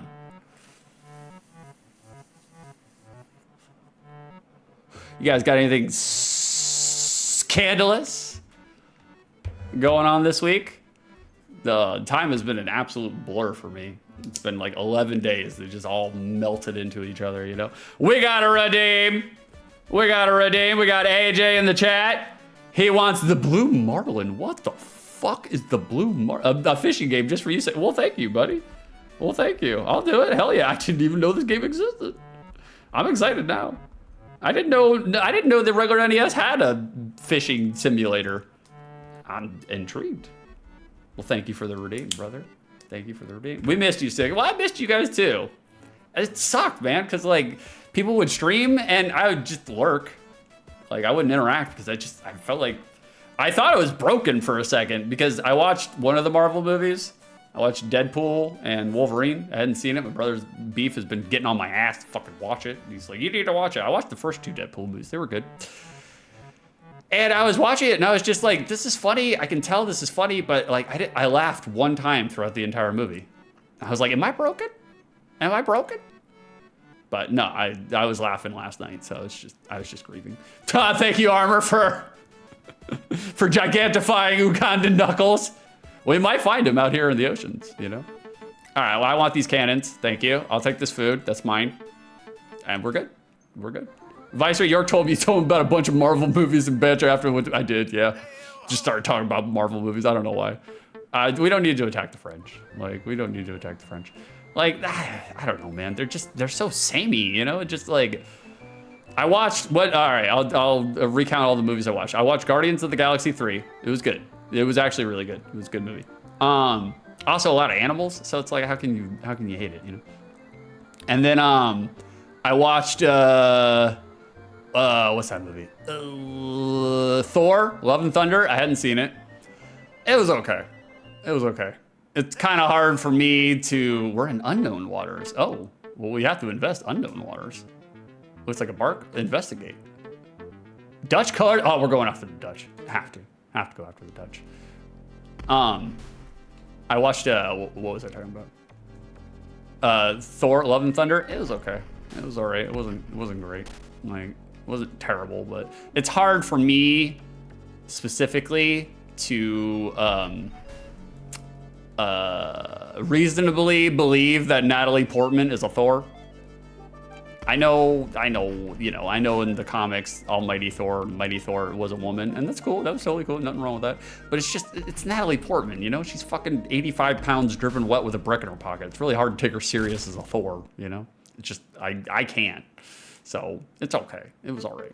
Let's do the cutlass. I wish the actual swords changed for your character, though. I kind of feel like that's an oversight, you know? Like, they could have given us period accurate swordplay here, but they didn't, you know? Instead, they just do this sequence, which is, after you do it, 14 or 15 times, it gets a little old. You're done, buddy. You're done. Vicer, you ain't broken. Grief is a different kind of truck hitting you. It is, and it's been a long time since I've, mourned or grieved somebody who died that was close to me. I've had family members that died, but I was just like, fuck them. I wrote them off. And it's like, I don't own them. They ain't my family. I got a lot of fucking religious hypocrites and a lot of racist hypocrites in my family, so I'm just like, I don't need you. Just because we got blood, that don't mean anything. We're plundering. Plunder. Ooh, that was a good one. 1400? Hell yeah. I'll take all this shit. More cannons. We need all the cannons, boys. Nobody's gonna take us on in the high seas. Like, Karis, yeah, we did. We watched a hardcore unicorn movie. I think it's on Max. Death of the Unicorn. Look, kind of a ridiculous and novel concept at the same time. Like, it stars Paul Rudd and Jenna Ortega. And I'll give you just a synopsis. Like, basically they're driving and they run over a unicorn. Unicorn juts out into their in front of their car, and they run it over, and it's dying in the road. It's an actual real life unicorn. Looks hideous. And spoilers. It's kind of spoilers, but it says it in the first line of the movie plot. When you look at I'm just summarizing the plot. They put it out of its misery, and they get splattered with blood, right? And then the blood magically heals them. And so they spend the entire movie figuring out, how to exploit this unicorn blood to make money off of it. And some other stuff happens, and you're just like, whoa. So all things said and told, ridiculous movie. Absolutely ridiculous. Really entertaining to watch. Me and Karrison both enjoyed it very much. Death of a Unicorn came out this year. Like, it kind of is a straight to, what is it, DVD release kind of movie, home release movie. But I still thought it was good. Like, look, for the 2 hours in which I watched it, I was, yeah. Was it a fun camp though? Yeah. It was a fun romp. It was actually funny as fuck too. Like, it was a dark comedy, dark horror comedy. Think Jurassic Park with unicorns. Okay? That's all you need to know. Sail ho. We're in unknown waters. We are. Freddy Dingo, a real life unicorn? Press X to doubt. We doubt. It was a good movie though. It was a really good movie. Oh hell yeah, you would watch it, King. I think you would enjoy it. Like, it takes itself seriously, but also doesn't take itself seriously. So it was well worth our time. We're going against the Brits. Fuck it, we need it. This is mine now. This is mine, Britannia. Like, you guys have kept the cardamom for too long. All right? It's time to give us some of the Yorkshire tea, you bastards. Oh God, they're coming after us. What's with the white flag? What does that indicate? There we go. Dead on. Hit them directly. I was like, oh shit. I think they hit me dead on. Oh, the screen scrolls. Okay. Oh, this is high stakes, boys. I'm mashing on this fucking button. Can you see the way in which I am just hammering on this cannon button? Give me the cannons. Can we sink them? Like at sea? Do we even have to get into fisticuffs or swordplay? Vicer, I wish the character models were the same. Me too, brother. Me too. They were definitely, cutting corners where they could. I think I'm hitting them directly. Yeah, right? Like, it looks like I'm hitting them dead on. Oh God, this This is slow and painful. It's also wearing the fuck out of my arm, you know? Jesus Lord. He's got a ranking. All right, 1 second, Freddy. AJ, you can sink them, but then you don't get, oh, well then I'm crashing into them. What, fuck that. I don't want to sink them. We're going dead on. Frederick Dango redeemed 6 ranks. Death of a unicorn. Death of a salesman. Death of Stalin. Okay. Thank you, Freddy, for participating with that. That's a good ranking. Let me just wet my whistle real quick.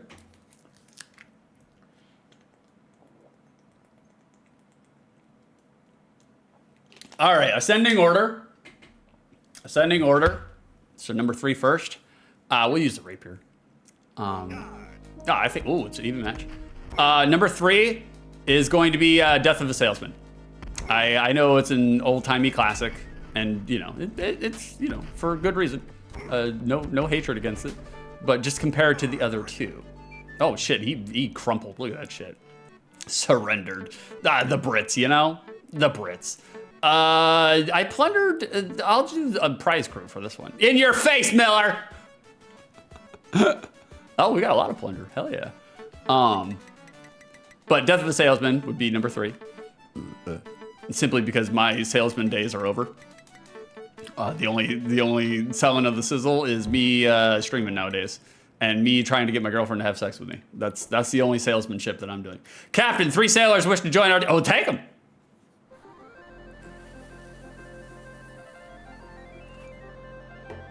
Number 2 would be Death of a Unicorn. Not just the movie, but just the concept. Like, me and Karrison were wondering while we were watching the movie, we were just like, if you eat a unicorn, you are definitely cursed, right? We've seen enough Harry Potter. We understand, you know? Like, we get it. But I would love to eat a unicorn. Like, I would love to eat a unicorn. They're not spoiling. It is a spoiler. This is a movie spoiler. I'll give you 3 seconds to take your headphones off. I'm going to spoil one part of the movie that I'm talking about, Death of a Unicorn. 1,000, 2,000, 3, 1,000. Spoilers. There is a part in the movie where they take up the crushed unicorn horn and snort it. I would love to do that. I would love to do that. We're gonna attack the town. We have 8 men and 2 cannons ready for battle. Winds are medium. Which ship? I will command the sloop, of course. The sloop. So Death of a Unicorn is gonna be 2nd place because I would love to snort some unicorn horn. Oh, that was a direct hit. That was a direct hit. God, we're trying to get over there, boys. No, that was, we blew our wad the wrong way. Oh, the pain. Okay, we're hitting them now. And number 1 is gonna be Death of Stalin, because fuck that guy. He's a piece of shit. So, you know, it's so strange to me that, like, how normal, everyday, common human beings can think of themselves as, you know, so arrogant to be above, you know, I don't know, revolt.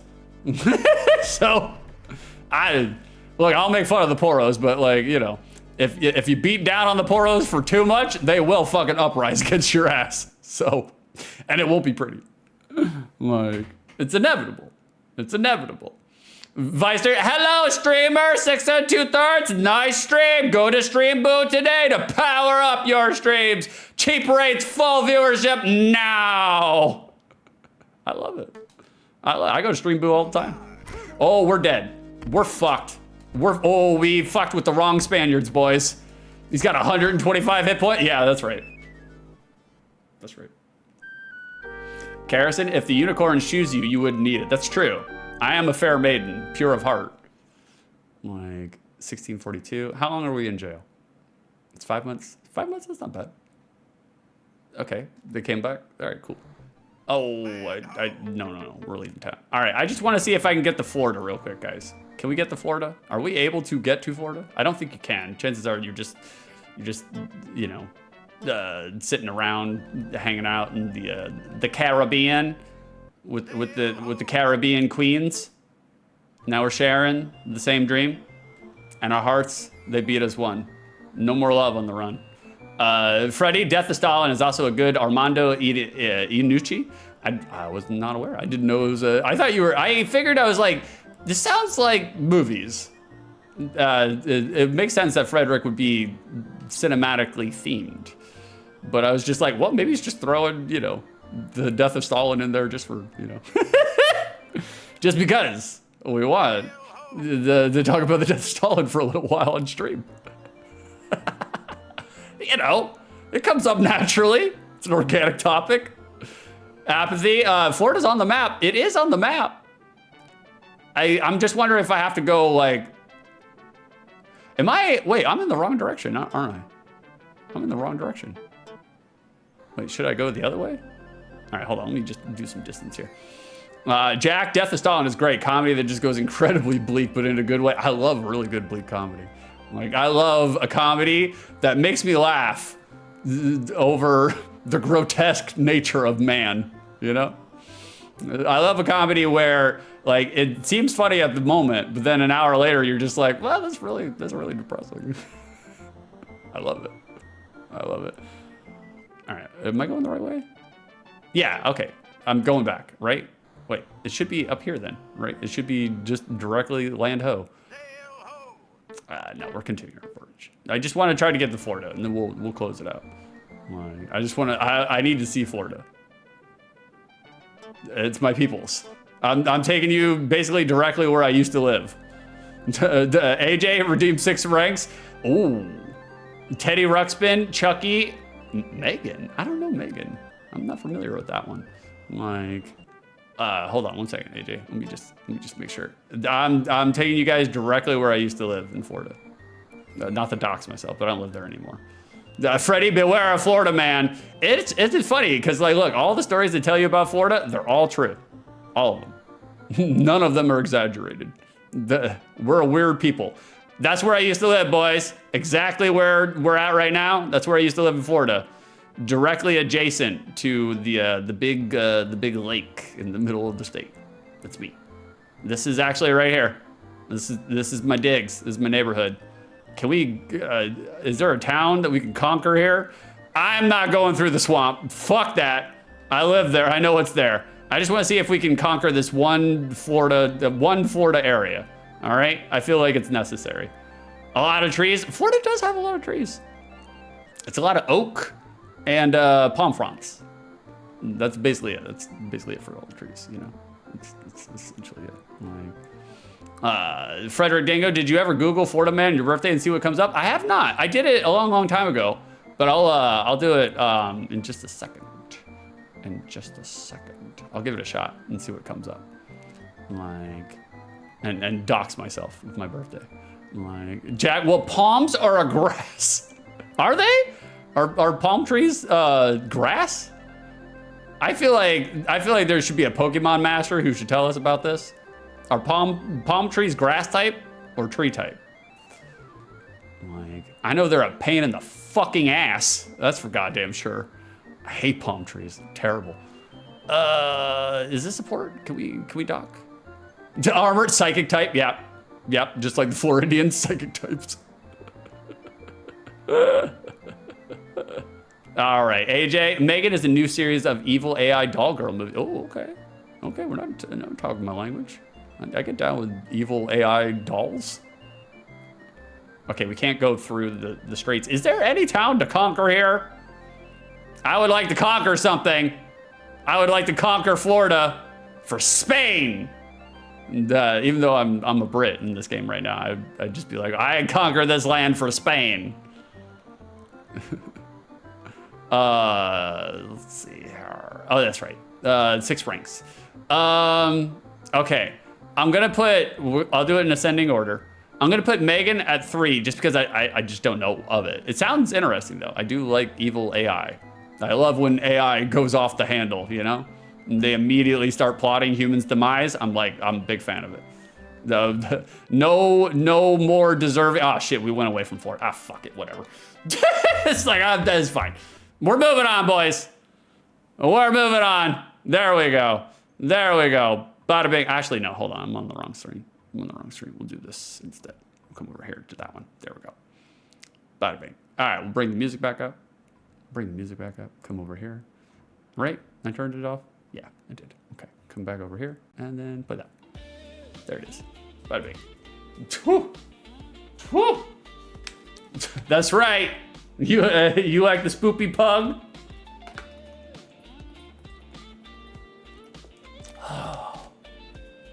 Okay, it's gonna be Megan, number 3. Number 2, Teddy Ruxpin. Teddy Ruxpin, just like every other fucking millennial boomer on the internet, I had a Teddy Ruxpin that came alive in the middle of the fucking night, scared the living piss shit out of you, and it starts moving its mouth and singing its songs.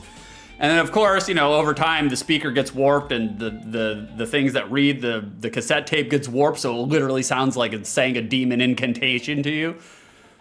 It was cool, looking back, but scary as fuck, you know? So that would be number 2. Number 1, top of the list, Chucky. Easy, easy. Not just because Chucky has a lot of one-liners, they're hilarious, but because Chucky was voiced by Brad Dourif. Dourif? And I fucking love anything that Brad Dourif does. I literally could watch that man in anything. I could watch him do voice acting in anything. I could watch him do acting in anything. Literally anything. He was a tremendous actor in Deadwood. If you go back and watch the HBO series Deadwood, he plays a basically like a infield surgeon, 1800 surgeon, doctor who's, you know, addicted to all sorts of chemicals because he's got a lot of grief and trauma from having to do surgery during the Civil War. And man, he nails it out of the park. He's such a good actor. Such a good actor. So Chucky's gonna be number 1. Thank you for the redeem. Thank you for the redeem. Like, Jack, is that the one where Lovejoy's a cowboy? Lovejoy's a cowboy. I'm not sure. Who's Lovejoy? It sounds familiar. It's got Ian McShane as Swearingen. And I love Ian McShane. Swearingen, basically, Deadwood blew up my love for Ian McShane. Ian McShane is another one. He's one of them Brits. But I love anything and everything that Ian McShane does. Like, he's also good in American Gods. He's like basically the one good thing about that show, you know? Like, Freddie, I don't think America knows Lovejoy. Nah, we don't. No. Ian Lovejoy? No. Jack, what? It's funny. You guys were saying last night in Jack's stream, you guys were talking about EastEnders, and then everybody like froze to do a tiny little tutorial to teach Six about EastEnders. I've never watched EastEnders. Like, I don't know anything about it, but I know of it. I know you Brits go crazy for it, whatever it is. But everybody stopped to be like, Six, EastEnders is a popular London TV show. I was like, thank you guys. I was like, I appreciate you. I didn't need the tutorial, but you know. We got ourselves a hydrate toast. Thank you, Dolly Belladonna. We got a toast for y'all. Just 1 second. I got a list here, a little handy dandy list. There it is, bada bing. We'll go all the way to the bottom because I've basically done pretty much all of her toast, you know. All right, hold on 1 second, boys. I'm stalling.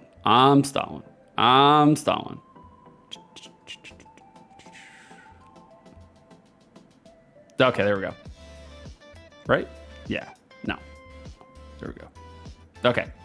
Guys, a toast! A toast! A toast! To perspective. Just remember, guys, life is all about perspective. I got a friend, they have sex 2 to 3 times a week. They exercise twice a day. They read about 2 books a week.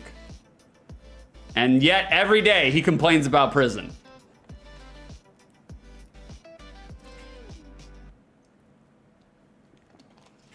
That's toast. Well, thank you guys. Thank you guys. All right, let me catch up on chat and then we'll do this review and then we'll rate out. And we'll start the week on the good foot, guys. We'll start the week on the good foot. I feel like I did have a pretty good stream. And I missed every single one of you. Oh, wait, hold on. We gotta, before we do the review, I told Freddie we'd do this. Okay, hold on 1 second. Let's see here. Let me put in my birthday. Oh, we got some cowpoke music playing in the background now. There it is. Let's put that in there.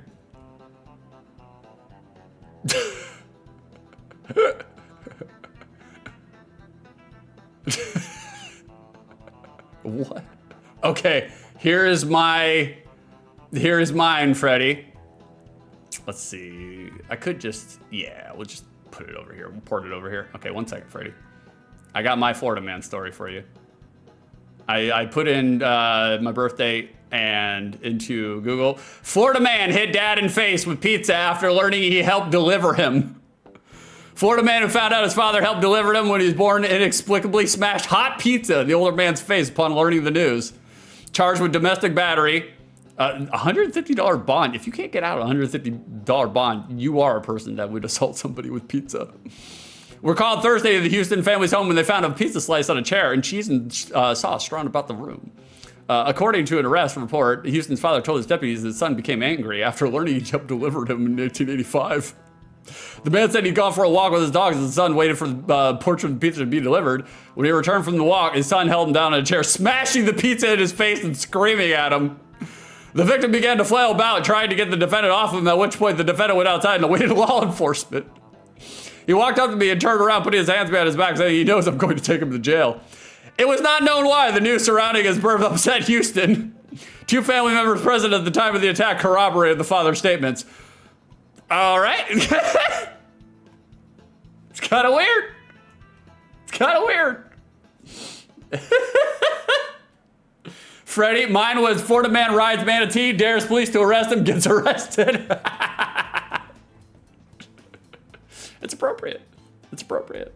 I mean, the pirates, they were having the sex with the manatees, so it makes sense. It makes sense. AJ, mine is Florida man was kidnapped and waterboarded, then he called it a bump threat. He's just front loading with the consequences. Oh, AJ wants a commercial break? Okay, we'll do a commercial break. We'll do a late stream commercial break, which is fine because I gotta pee, so that works. That actually works. All right, 1 second, boys. We gotta load up a commercial break here for AJ. Thank you for the redeem. I'm belching. Let's see here. Commercial compilation. I'll just do a compilation, that way I can give myself some time to pee. I'll just make sure, I hope to God there's still like no racist videos in here, you know? I'm sure there is though, it's the 60s. So, all right, I'm gonna come over here to this, right? Yeah, it's on a playlist. Okay, that works. All right, chat, I'm gonna leave you for just a second. I'm gonna come over here and mute this real quick, and then come over here and crank this up so you guys can hear it. There we go. That's how we do it, like professionals. Like professionals. Jack's got one too. Florida man who was peeing all over room attacks Good Samaritan who tried to stop him. Police say victim gave drunk suspect a safe place to be. Not safe from the piss. Like, but it's okay. It's sterile, you know. It's just a little tangy. All right, boys, I'll be right back. We're just going to do a quick commercial from the 1960s. Naturally, you know, naturally. Like, here we go. I'll be right back, boys. Hi, I'm George Jetson. I know the sound quality sucks, but it's from the 1960s. What do you want me to do? Elroy, you have to watch him or he'll track up the ceiling. Here I'm dropping Judy off at school. Blondes away! Oh, that's Jeannie, my wife. Rosie! Coming, sir. Here I am, sir. Yes, sir. The old girl's still eager, isn't she? But of course, very Homely. There I go again. The toast of the 21st century. Oh, how I hate to pump up in the morning. Join us for a half-hour of futurific fun with the Jetsons, away out amongst the galaxies. Plan it, won't you? Oh, boy. On ABC TV.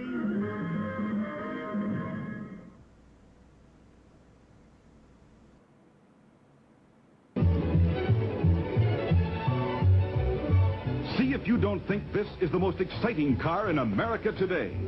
Know what makes this car so exciting besides its obvious style? It's the Corvette's not-so-obvious engineering. The things you feel but don't see. The things that led Car Life magazine to award Corvette its coveted Engineering Excellence Award. Here's what Car Life magazine says about the Corvette Stingray. The Stingray has a chassis and suspension system years ahead of contemporary sedans.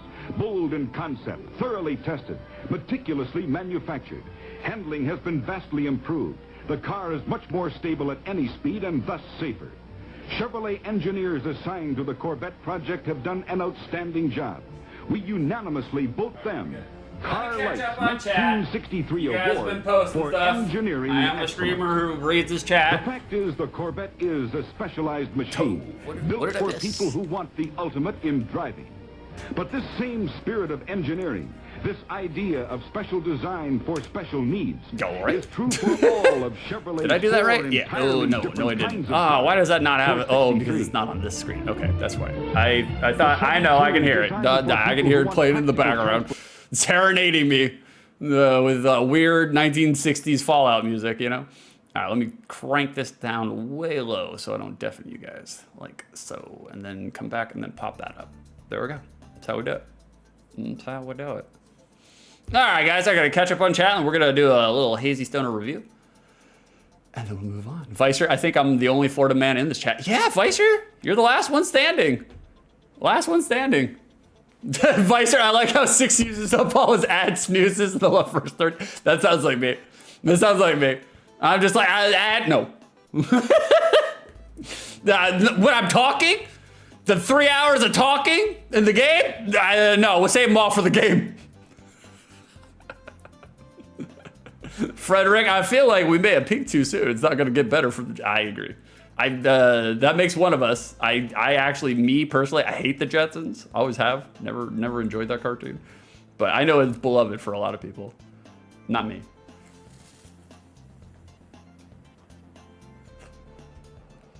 All right, I got to catch up on chat. We're going all the way back. We're going all the way back. Let's see. Psycho type. Dolly. How we doing, Dolly? Glad that you came back. Tiny Boat. That's me. Tiny Boat Fisherman. One and only. Shout her out. Shout her ass out in the town square. Everybody look at her. Armor. I think that's Mexico. Are you sure? Can we get a vote? Can we get a vote in chat? Count only the legitimate votes. That's a Trump joke. I'm not making fun of Mexicans. I'm making fun of Trump. Check. Oh, they're not grasses. They are, wait for it, palms. Kerosene, palms are woody herbs. Are they? Really? That's crazy. I've never spiced up my chicken and rice with fucking palms. You know, maybe I'm missing it out. Maybe I'm missing out here, you know?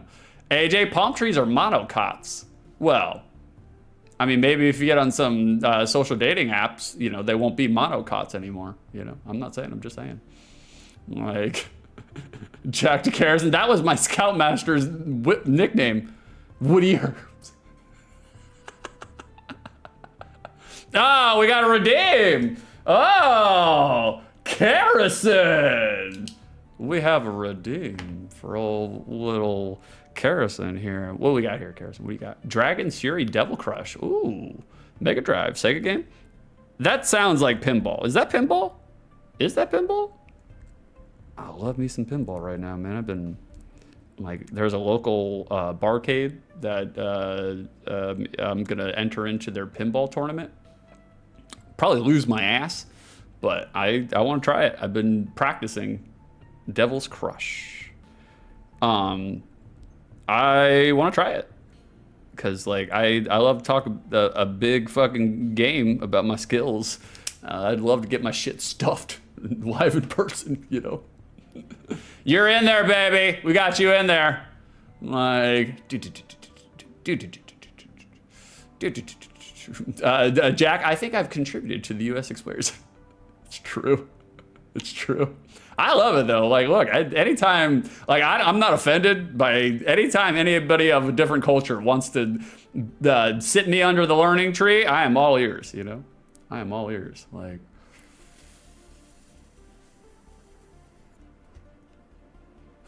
let's see here. Dolly Belladonna, the Mitchell brothers versus Barry Grant and Jimmy Corkill. Again, you British people, you're speaking the same language. but it's like the words, they don't make sense, you know? Strange. Carrison, that's the date he's been refusing to go on. I haven't refused to go on any dates. We just had a lot of shit happen all at once. Carrison broke her finger doing cartwheels in the front yard. Like every single human being in my family all died all at the same time.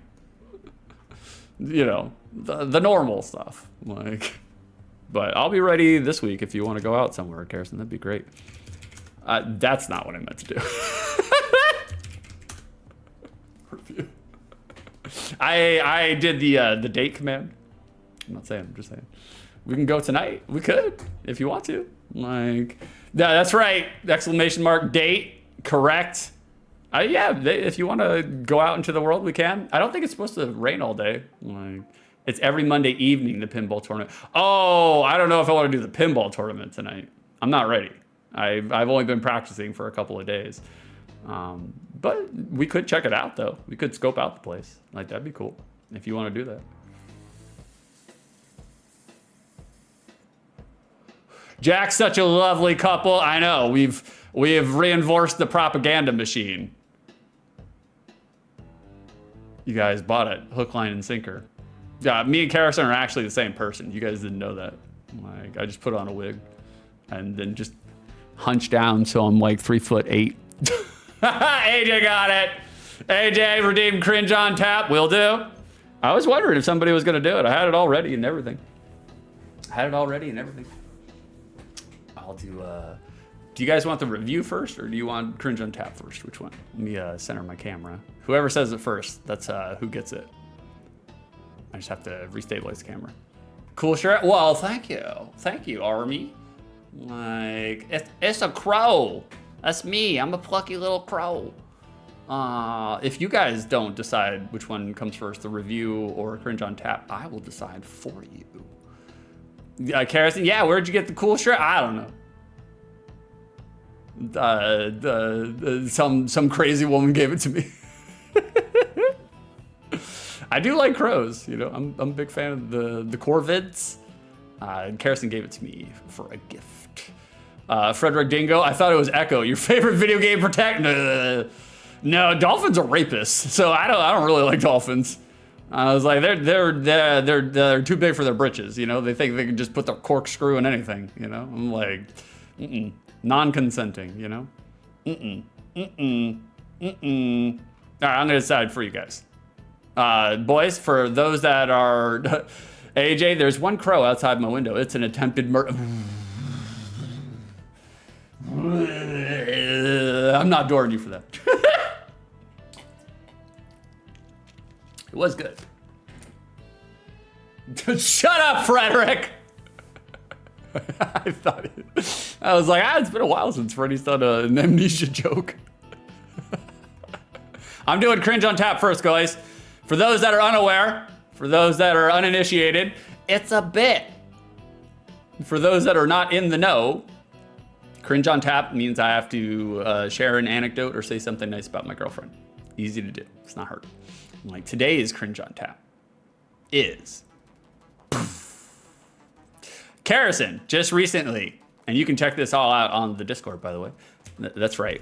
We can pack in everything, and you know, not only talk about my girlfriend, but also, you know, shill my own Discord.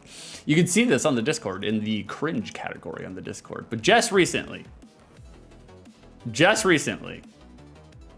Carrison did a painting. Like, hold on one second. I'm trying to do something right here. I'm having a technical. I'm having a technical issue. Hold on one second, Carrison. I'll get to you. Come over here. There we go. Just recently, Carrison did a grieving pour paint. It's not an actual grieving thing. It's not an actual grieving thing, but it just occurred alongside the grieving thing. And I had never seen a pour painting done before. Like, I had never seen it. Like, she had talked to me about it before, and I've seen her paintings, but I've never actually seen the process occur while it was occurring. And so I may or may not have been on the scriptures, allegedly, and I was amazed and intrigued to see a solo cup of paint transform based on just moving the canvas around. And as the evidence right here, Kerrison, you know, she's full of hot air, and she's got to, every now and then, just like, you know, those cows out in the field, you got to penetrate their guts to let the gas out. Kerrison's the same way, but this way, I don't have to poke a needle into her stomach to let out the farts. This way, she's letting out the farts through her mouth. And so she's blowing it to move the paint around. And so I had seen my cringe on tap for this, is I had seen a lot of Kerrison's digital art, you know, like just in case you guys didn't know, all the emotes and things that you can see, that's all Kerrison's doing, all of it. And so I had seen a lot of Kerrison's digital art, you know, I've seen it make manifest from inception to completion, but I've never seen any of her physical analog art come into focus. And so you never forget your first. And that's a painting due to the situation, due to it being my first impression of her analog art. It is one that I will never forget. And it came out really good. Like, and it was funny because she was a little worried that it wouldn't come out really good, but it came out fantastic. Enough to the point where it inspired me to want to do something with it. And so, you know, maybe we'll do that today, or maybe we'll do that this week, but that's a continued instance in which and why I love my girlfriend. She's very creative, and her creativity only brings out my creativity, and my creativity brings out her creativity. And so it's synergistic. And I 1000% heavily endorse and advocate her doing creative and artistic things. And so when you get a creative on your hands, it's good times, boys. It's good times. So that's my cringe on tap. And it also came at a really good time because, like I said, you know, did you do the paint pour the day of the death or the day after? I can't remember. It's all a blur. But it was really cool to watch it happen, you know, and just take my mind off of it. And then now I get to look at it all the time because you guys can't see it because of the camera angle. But shit, I can turn around and reach with my long arms, and it's right here. It's gonna go in the office, in here, in the stream room. And so I can't wait to get real medicated with peppercorns and see what I can see inside there, you know? So that's my cringe on tap. Well, thank you. Day after. Okay, that makes sense. Sucker! Oh, Kerrison, thank you for the 46 bits. Sucker. Just had to put a little honey speak in your ear. Now look at you, paying me 4 cents away from half of a dollar. That's how you do it, boys. Pro moves. That's how you do the pro moves. All right, let me come back over here. Throw this box up over there. We're gonna do a quick little stoner review, then I'll catch up on chat, and then we will raid out, boys. That's how we gotta do. Me and Kerrison, we got things we gotta do today. Not really, but we wanted to do some stuff today. First, you gotta go back to work. So, criteria number 1 for the unspecified amount of time which I played this game, was I entertained? Yeah, I actually was. I thought it came out a lot better than I fucking thought it would. Because, like, look, generally speaking, when you're porting down from a computer system, although depending on the computer, it might not have been a port down, might have been a port up. Like, generally speaking, when you have a computer game and you port down to a home console, not usually a good game. Not usually a good game. It's usually pretty shitty. You know, the console ports are there for those who cannot afford computers, you know? And so I had very low hopes for this. I did not think it would be that great. And I was wrong. Like, it is enjoyable. It is entertaining. I could see how it could get kind of monotonous and a little repetitive and a little boring in that regard. And, you know, the actual fighting, the combat, you know, I thought that was very lackluster. But I don't know, for what, 87 when this game originally came out? I'm sure, you know, it took the world by storm. Like, look, it seems like there's a lot of different options. I don't want to go so far as to call it a roguelite, because it's not a roguelite. But it does seem like every game that you play, you know, when you first boot it up, it seems like it probably would be different depending on the actions that you take and depending on what you do. So, like, I was actually thoroughly impressed, you know? Like I said, there are some criticisms, not a perfect game by any means. But, like, for what they're doing and what they're trying to do on a Sega Genesis game, Sega Genesis console, very respectable, very admirable, you know? Again, may not be my cup of tea, my cup of Earl Grey, my cup of Yorkshire. But in terms of entertainment, I was entertained. I was thoroughly entertained. You know, I just kept on playing. I wanted to see if I could pillage and plunder Florida, but we just didn't get there, boys. We just didn't get there. I cannot answer criteria number 2 because I have never played Pirates before, but I can answer your prediction. Is Pirates Gold a good game, a mid game, or a bad game? Man, it's like right on the borderline between mid and good for me. Because like I am impressed by certain aspects that it did. Like, but in terms of like long-term game enjoyment, is it a good game or is it kind of mid? And like, look, we're not debasing it by saying that it's mid. There's nothing wrong with having a 5 out of 10 game or a 6 out of 10 game. There's nothing wrong with it because you can still enjoy yourselves with a fucking 6 out of 10 game. Jack's sense of scale is good. I agree. I can't call it good. I'm gonna call it mid, but it's not mid because the game sucks. It's mid just because it's trying to fit so much into a Sega Genesis game. 9,777 peppercorns go to Garrison and Techie Rob. Choke on them, boys. Oh Lord, somebody got robbed. Garrison, lol, sorry AJ. Just twist the knife into him. Twist the knife into him. Like, he deserves it. Like, alright, let me catch up in chat and I'll raid out. Nah, you guys are doing the amnesia bit. Suck it. Garrison, Lamau to Armor, the cool gloves. Yeah, she loves her new glove right now. Her painting glove, loves it. I've never seen a human being like, I've never seen a human being wear a brace so much. I understand why she's doing it. She kind of needs her fingers. She needs that thumb, you know, if you're an operating room surgeon, you kind of need thumbs. It sucks. I named this song Being Chased by Cybernetic Cows. All right, let me. A thinking cow is a dangerous cow. Hold on, I'm just trying to find. We'll do this one.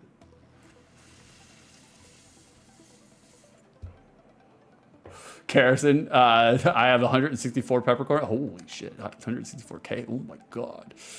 Jesus Lord. Yeah, we're definitely gonna increase the price of some of them, just because I feel like I've loaded you guys up with a lot of opportunities to collect a bunch of peppercorns, and so now it's like we gotta make you pay for it. And we will. We're gonna institute that soon. AJ Wessex, what amnesia?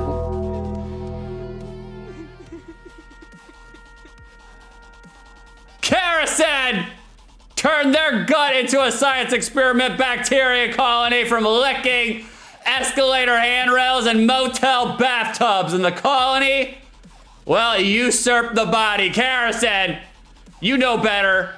You just watched us play Pirates Gold. Yeah, you never licked the handrails. The motel bathtubs, that's okay. How else are you gonna get it clean? But the handrails, no ma'am.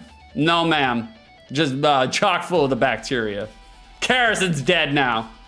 We hardly knew ye. Kerosene, I haven't seen an escalator in years. Really? Oh, shit.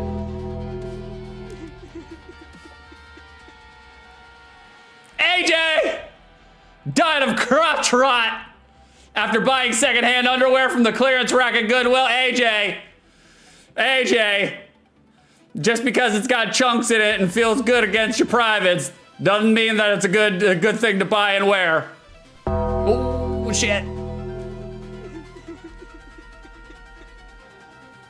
Armor! Swallowed their house keys for safekeeping, despite being expressly told otherwise. Armor. That's why they have back pockets, brother. That's why they have back pockets. So you can just drop your keys. Where do you guys keep your house keys? Like on your persons? Do you keep them in your front pockets or your back pockets? I keep my back key. I keep my keys in my back left pocket, so I sit on them. It's uncomfortable. It makes me feel alive. Jack heard the bell and expected pinball. The Undertaker gong. It's coming. It's coming. We've been sharpening our skills so we don't look like, you know, an ignoramus when we do the pinball redeem, you know. But we're gonna do. Let me go ahead and get the raid started because it's gonna take me a minute to spell out this name. Let's do this and this. Oh, this man really makes you work for it, right? Carrison, is there an underscore after the last letter? No. Okay, thank you. Thank you. All right, we're gonna throw a raid on over to Decipher. Decipher. He's collective friends with our friends here, you know. And we're just gonna throw it around and throw our weight around and make sure that they are appreciated. Give them the dogs, of course, by all means. I don't have an official raid message. I haven't figured that part out yet, so, you know, well.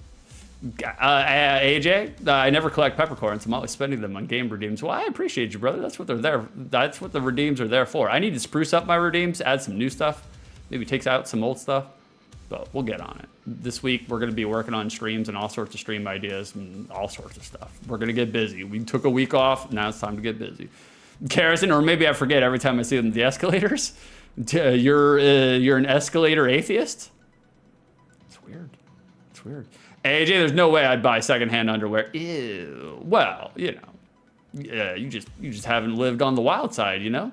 Like, there's no better way than to buy a used thong off eBay. Not saying, I'm just saying. Armor that explains the heartburn? Exactly. Exactly. Carrison, hey, thanks for the stream. Proud of you. Vicer, good stream today. Thank you for gigantifying the cringe. I do appreciate each and every one of you guys for showing up.